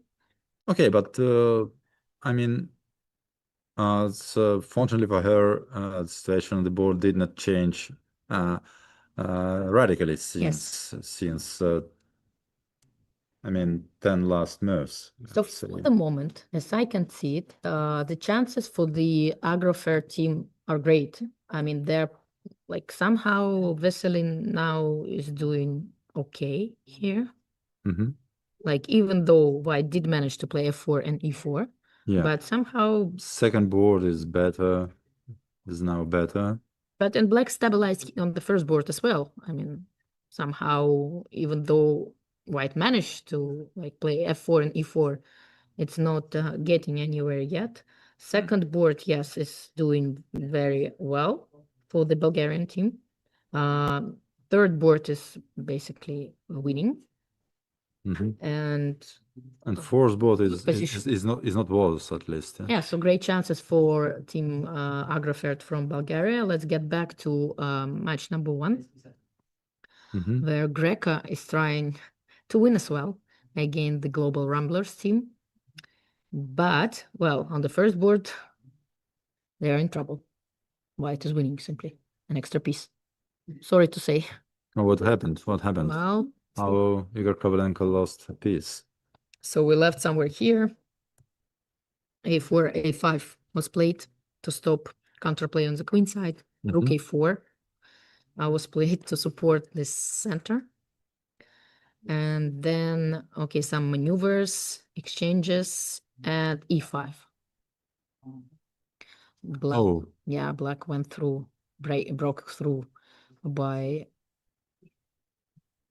So the typical race throw, so missed somehow by Igor Kovalenko, and yeah, It's just a piece. Suddenly position just collapsed after this move. So yeah, and Roman Degtyaryov won on the second board already. Yeah, that was quite. Alexander Matros didn't survive this Philidor middle game. Okay, but so Greco is leading 1-0 at the moment. They so are. even if Igor Kovalenko loses it's going his to be game, so yeah. And the third board, actually, Olga agreed on a draw. Already, yeah? So, like, after this B4, B5, 95 happened, indeed, and then everything got exchanged.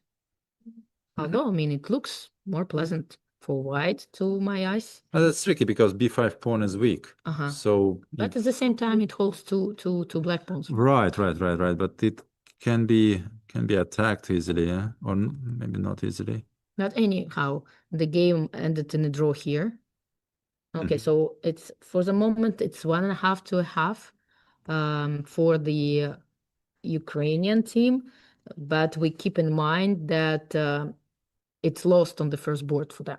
So everything might be decided on the fourth board, the final, the last but not least, where actually White won a pawn out of the opening, and now the situation, the queens got exchanged, which is a great news for White, but okay, great news. There are so many pawns hanging, I cannot understand. Yeah. Like, how many of them are hanging? So But Maybe it's not that bad for black anymore, no? okay, with this pair of bishops, black definitely has some counterplay, some compensation, but well, he's still pawn down, yeah, 2 pawns down. Sorry, at the moment, just 2 pawns down. He can grab one of the pawns. So yeah, The maybe problem is if he takes on d4, he's going to lose on h6, and if he h6. takes Yes, right. on a2, his bishop might be trapped. So even though like many pawns are hanging, it's not clear which one to take. Which one can be taken? Yes, exactly. Still, I would probably take on d4.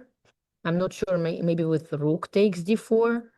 And like in case of rook takes h6, I would give a check and try, to like. Oh, why not bishop takes a2 then? So okay, for example, rook takes, bishop takes, and just bishop takes a2. Why not?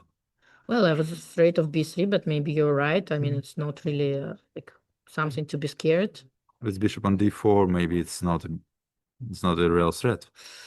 Well, I mean, it's not really about capturing this bishop, but rather cutting it off the play. Anyway, complicated position, but black chose b6, just wait and see. I mean, it feels to me as if they say, I have no clue what's going on. I'm running very low on time. I need to make a move, so I just make like any move and just, it's like saying a pass and to give a chance to the opponent to do something instead. The problem is that white can also make a waiting move, a3? like maybe a3 or knight b3 maybe. And knight b3, bishop c4. I mean, I like king b1. King b1, yes. But then bishop takes d4. And knight will be hanging in some lines, yeah? Somehow the rook on b4 is very weirdly placed, right? It's very... Tactically, it's not bad, yeah, because protecting d4 pawn, attacking b pawns. Maybe knight b3 as well. Knight b3, but then bishop c4. Ah, yes, that's unpleasant. No, that's bad. a3, okay, a3, rook f2 e8. Anyway, one more pass. One more pass. No time to calculate all those bishop takes d4, rook takes d4, and thing. And again, it's a very critical board because it seems that the outcome of the match will be decided here. It's a board where a player below 2,000 is obliged to be present to play. It's very similar to the rules of the FIDE World Rapid and Blitz Team Championship, where a recreational player is required to be present, but it's also below 2,000, right? In the FIDE Team Championship. Yes, below 2,000. And it's even more strict in the FIDE competitions. It should be the player who never achieved 2,000 in any of the rating lists, right? No one of the rating lists since the beginning of his career. Yeah. Well, looking at what black is doing, I don't like his last moves, unfortunately. Okay, I think, well, not rook c4, I suppose maybe rook takes b5 was played. Somehow, I thought that the last chance for black to complicate was connected with taking the pawn with the bishop and somehow getting closer to the king. But now, if white manages to activate his pieces to bring this rook from b4 to better position, then just the game will be over. Now 94. 94, yeah. Looks nice.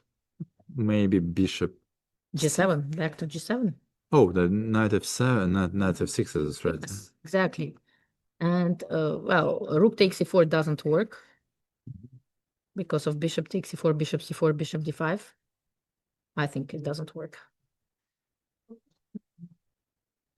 Oh, otherwise white will just place his knight comfortably on c3. That's, I think that, well, knight c3, bishop c5 here now. No. What to do after bishop g7? I think. Oh, king. Oh, king g7. G7 yes. was already played. Probably. That's why. But what about rook takes b6?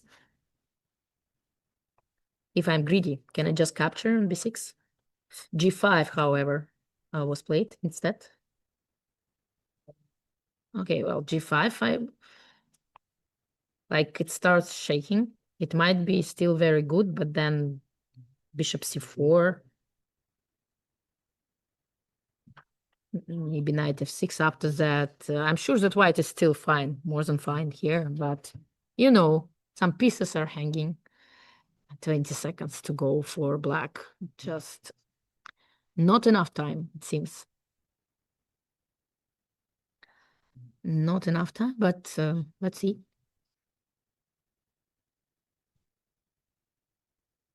Let's see what he's going to do. And then we can... Bishop d7. Bishop d7. Okay. I'm even not sure that g takes h6 was kind of obliged. Okay. But why not? Yeah, why not? Take a pawn with a check. But why? Because I thought that, like, if I take on b6, then with the king on g7, I have rook b7, and now I don't have it anymore. And my knight and my rook are hanging, and I need to figure out the way out of this. White has a lot of pawns still. Rook takes b6 should be fine. Bishop f5, yes. Yes, but okay, it might still be fine, but how fine? I don't want to give up a piece. I mean, maybe rook g5. Yeah. With the idea to play h7 and rook g8. If black takes, so black should take, I think. Yeah, h7, bishop s6, and bishop g7 is not possible. No. Bishop e6. It was my idea, yeah, but bishop e6, the position is not clear. So how to proceed for white?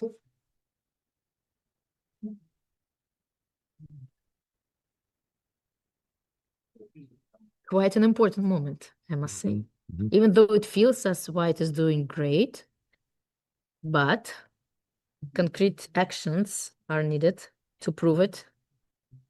Concrete moves are required. Maybe knight g5 is the key. No, it's just a draw, right?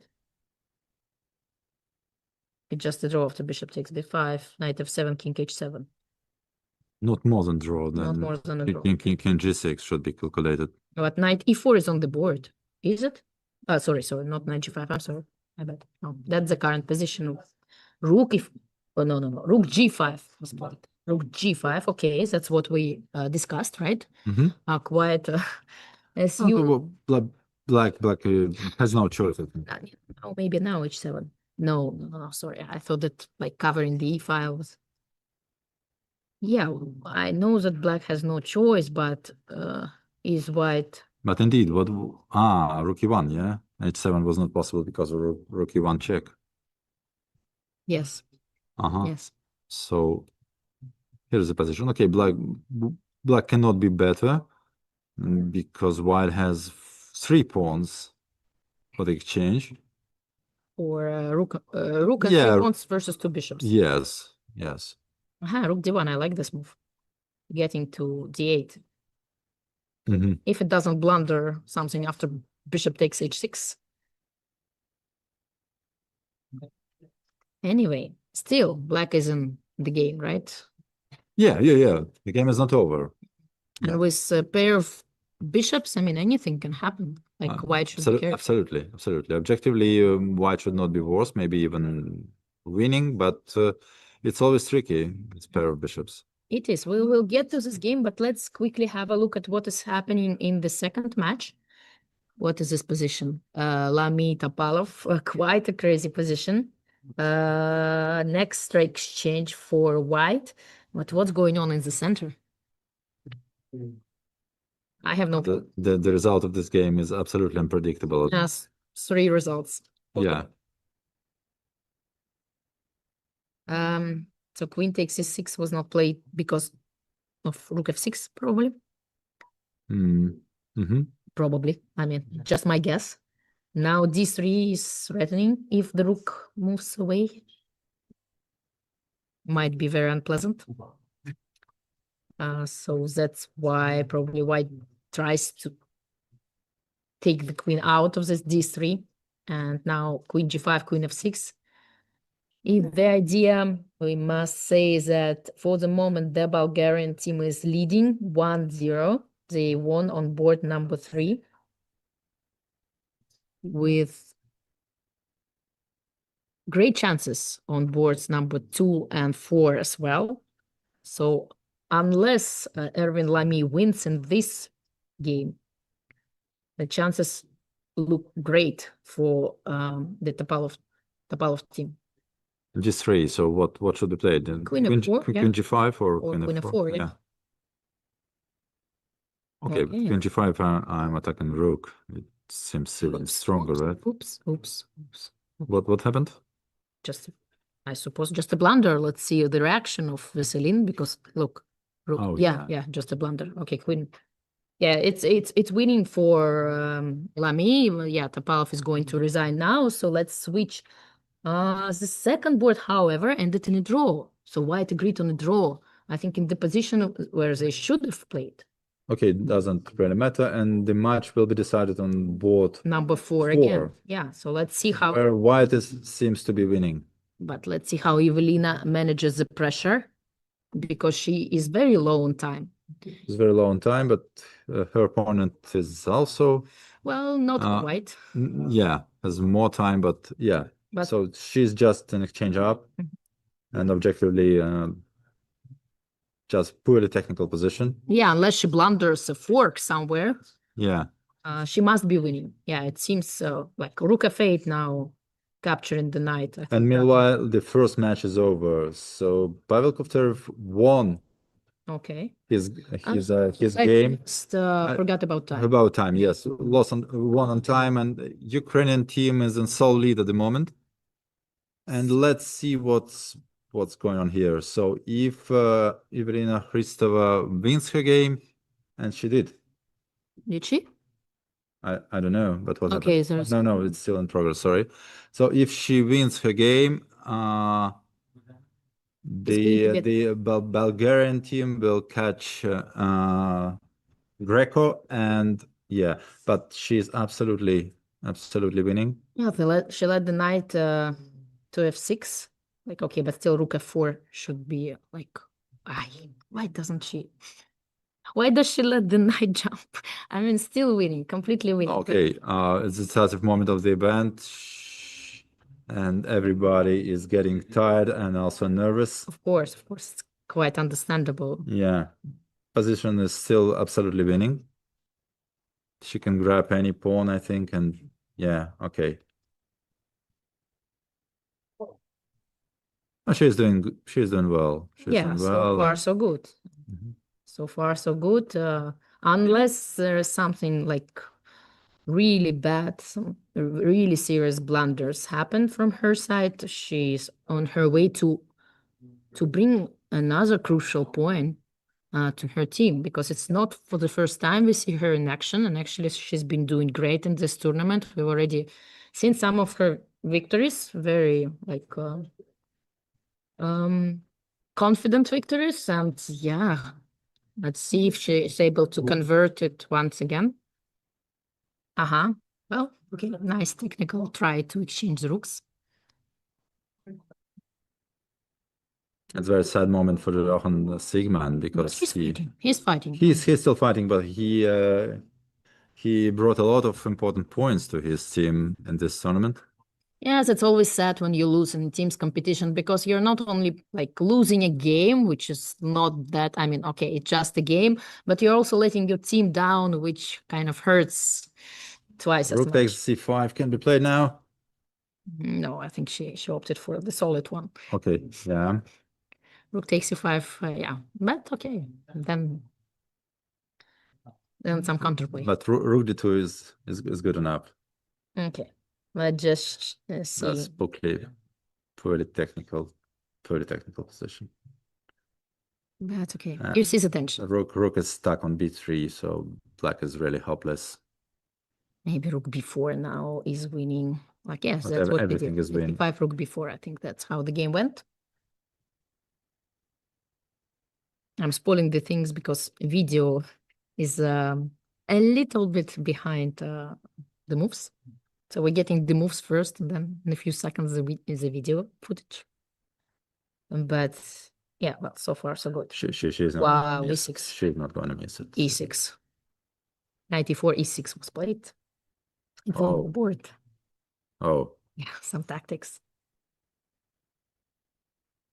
Yeah, that's that's always nice when you grab a queen, like demonstrating to your opponent that here we go, and she does. And She wins. Well done for you. So we know 2 team winners, but we don't know the order.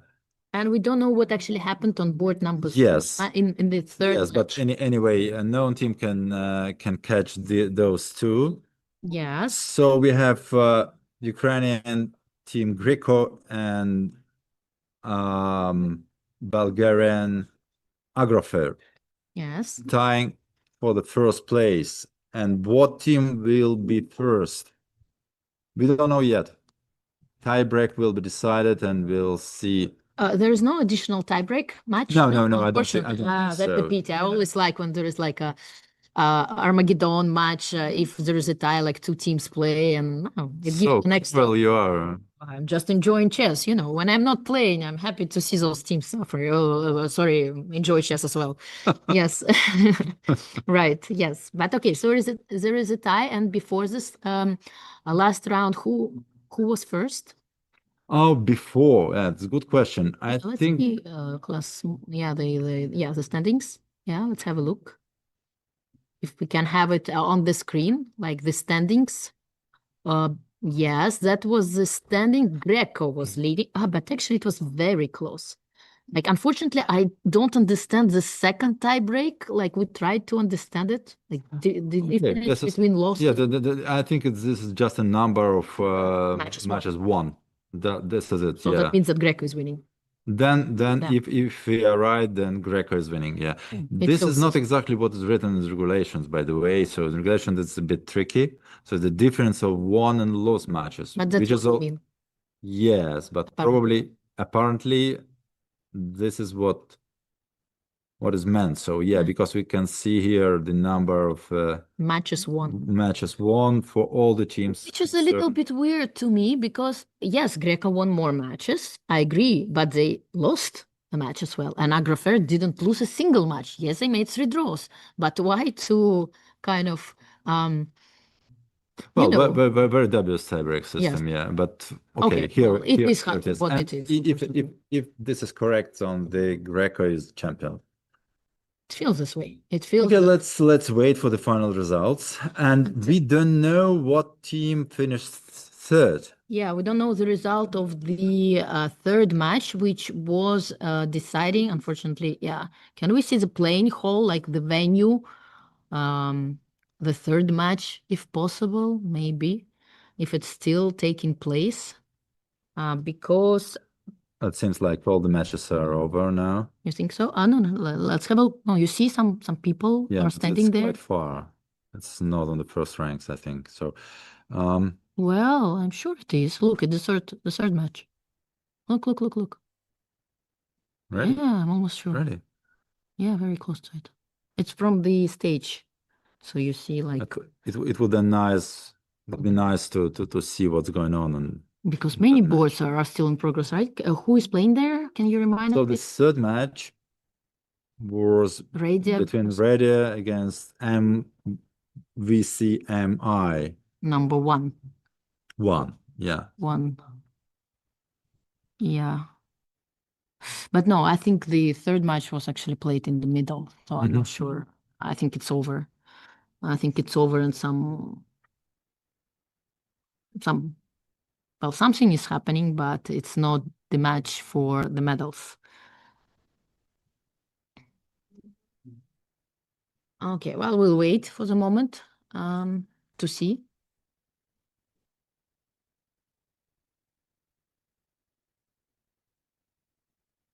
Maybe someone will come up and tell us something about the final standings. But that's the playing hall, and just a few last games are in progress before the final standings can be announced, and we can congratulate the winners. Well, we can, for the moment, while we are waiting for the final standings, we can sum up the event a little bit. I'm not the player, of course, but it looks that it went great. There were many teams, 53 teams, right, participated. Yes. from more than 30 countries. With quite well, it was quite strong also. Set up, yeah. Many grandmasters participating, like 17 or so. So many teams were headed by professional players. And by the way, if our calculation and our understanding of tiebreak is correct, then Igor Kovalenko is winning the second European team championship title almost in a row, yeah? Yeah, well, in less than a month. Yeah. So in October, he won the European team championship gold medal with the Ukrainian team in Batumi. Yes. By the way, having invested quite a lot in that success. And here we have also Ukrainian team tying for first. And but still some games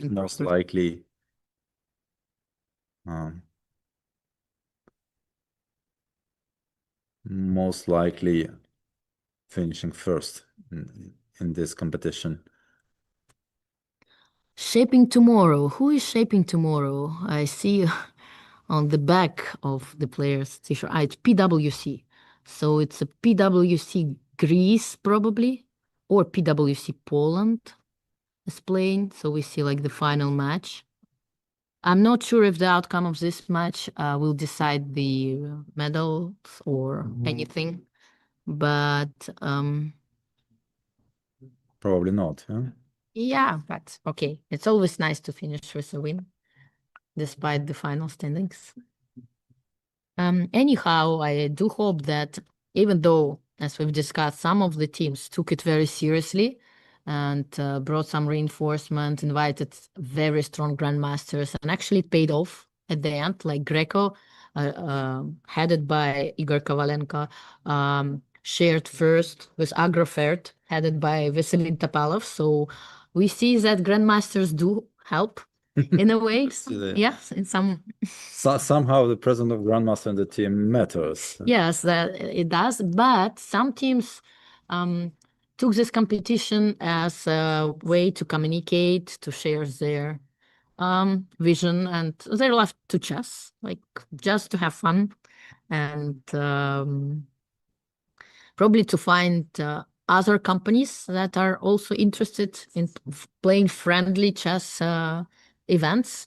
And hopefully it means that more teams and more companies will bring their teams in the next year.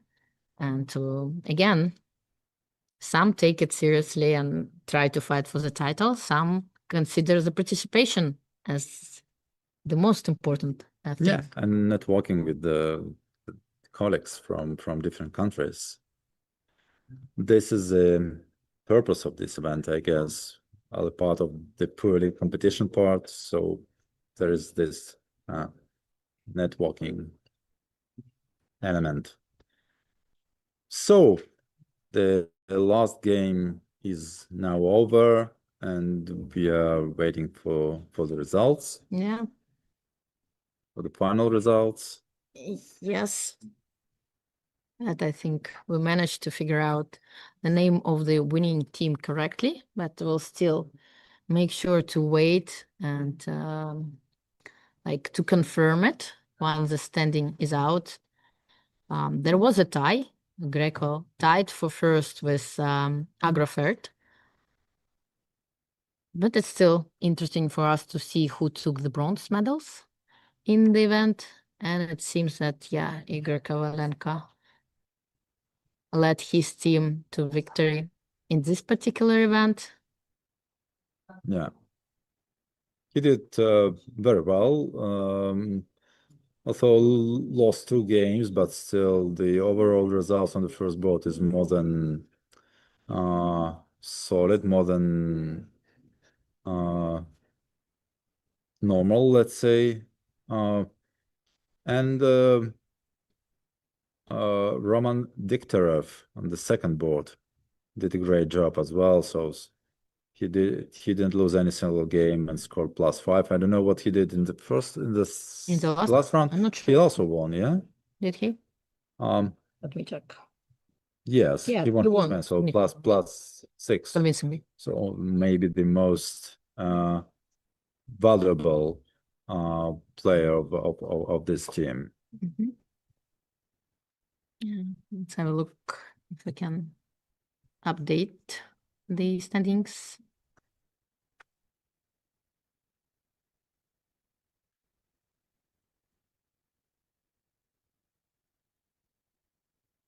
So we expect to have the final standings shortly, maybe in 10 minutes or so. So let's wait a bit. Meanwhile, we can take a look maybe in some of the games played in the decisive game of the last round.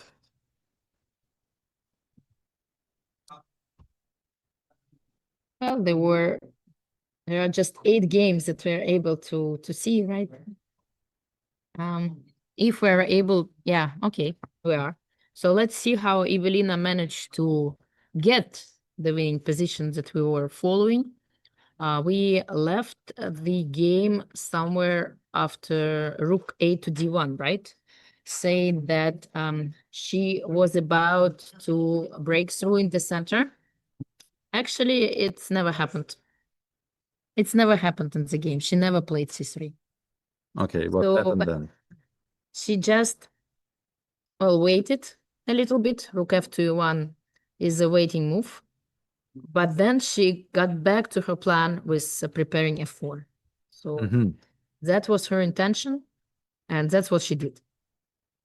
Even though it seemed quite far from obvious, and it looked like she might try to do something in the center. In fact, she just waited. And then, actually, just played h4, not f4, h4. And managed to win this pawn on g5. She somehow, Black's ambitious play on the king side backfired, and Black lost this pawn. And then, okay, the king went to d6. Quite a maneuver, but unfortunately, it didn't help Black as she played f4 and then managed to like win the exchange. And here we go. We have the standings. Okay. And congratulations to Greco team from Ukraine with winning the 2025 European Corporate Chess Championship on tiebreak, having tied the first place with Agrofirm team led by Veselin Topalov. Agrofert, yeah, and on third place, if we can refresh this page just to make sure that we have the final standings. No, is it the correct one? Wait. Okay, let's wait then. Maybe it's not. Maybe it was not the final Wait, one. all the teams anyway. Yes. For participating, having participated in this event, and hopefully having enjoyed it. But yeah, still need to wait because chess results haven't been updated yet with the official standing information. And talking about the Agrofirm team, so Agrofert, yes. We can say that they didn't have a clear leader. I mean, in the sense that no one performed as great as one as the Ukrainian player did. So Krasimir Rusev did 6.5 out of 9.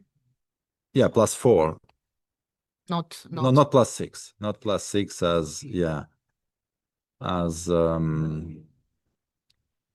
one player in the Greco team, yes, but he didn't lose a single game. So it's always difficult. Sometimes, the whole team can perform pretty decently, but then lose, like all 4 players might lose just one game, and it might happen in one match. Yeah, in the very wrong moment, and then all the whole efforts will just be in vain, yeah? Yeah, so it's a team's effort, and I never felt comfortable just to pick one board or one player. Of course, if a player scores 100%, then it's a significant Input, yeah? yeah, to the team effort. But still, a team is a team. It requires efforts from all four boards. And if you manage to, like, well, come and play well in some of the matches, and like in the crucial moments, it might be enough. Yeah, maybe yes, the result in the critical moment values more than high score Overall. over a high overall score, right? Yeah, because it happened to me like several times that, for example, I was doing great and personally, individually showing a good result, but then I happened not to win even or to make a draw in one match, but this match turns. How to be decisive, yeah. Yeah, it was decisive for the team performance. And of course, in this particular moment, you are ready to give away all your points in order for your team to actually win this crucial match. Yeah, and we see Laurent Fressinet on the screen. They should be happy with the medals because they were never really like on the top boards. Like the team was fighting a little bit below our radar of. But did they really won the last match? I'm not sure. I mean, I saw some. We can again refresh the page and hope that it will come up. We're not sure. I saw one of the participants of this team entering our commentary area, but yeah, didn't have time to ask actually how the match ended and the overall result. And unfortunately, yeah, that happens for some reason, like the final standings. In order to update it, arbiters need more time. We'd love to see it to finish the transmission. We'd like to, just to name the winners. It would be nice. But we are not able to do so for the moment. We can also have a look at actually what happened in the.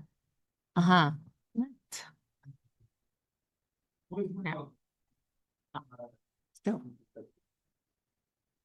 Okay, we're waiting. Still some like 5-10 minutes of patience. What happened on the third? No. Okay, still waiting. Closing ceremony at Closing ceremony at 6, and let's see if we have. We're still waiting for the final results to announce it and to finish it, because it would be yeah. Okay.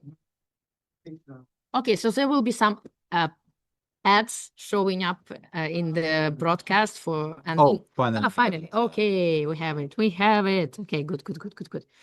No, they shared. Okay, anyway. So Greco is the winner. Like, it's officially announced on the chess results page. With 24 points. Congratulations goes to Greco team.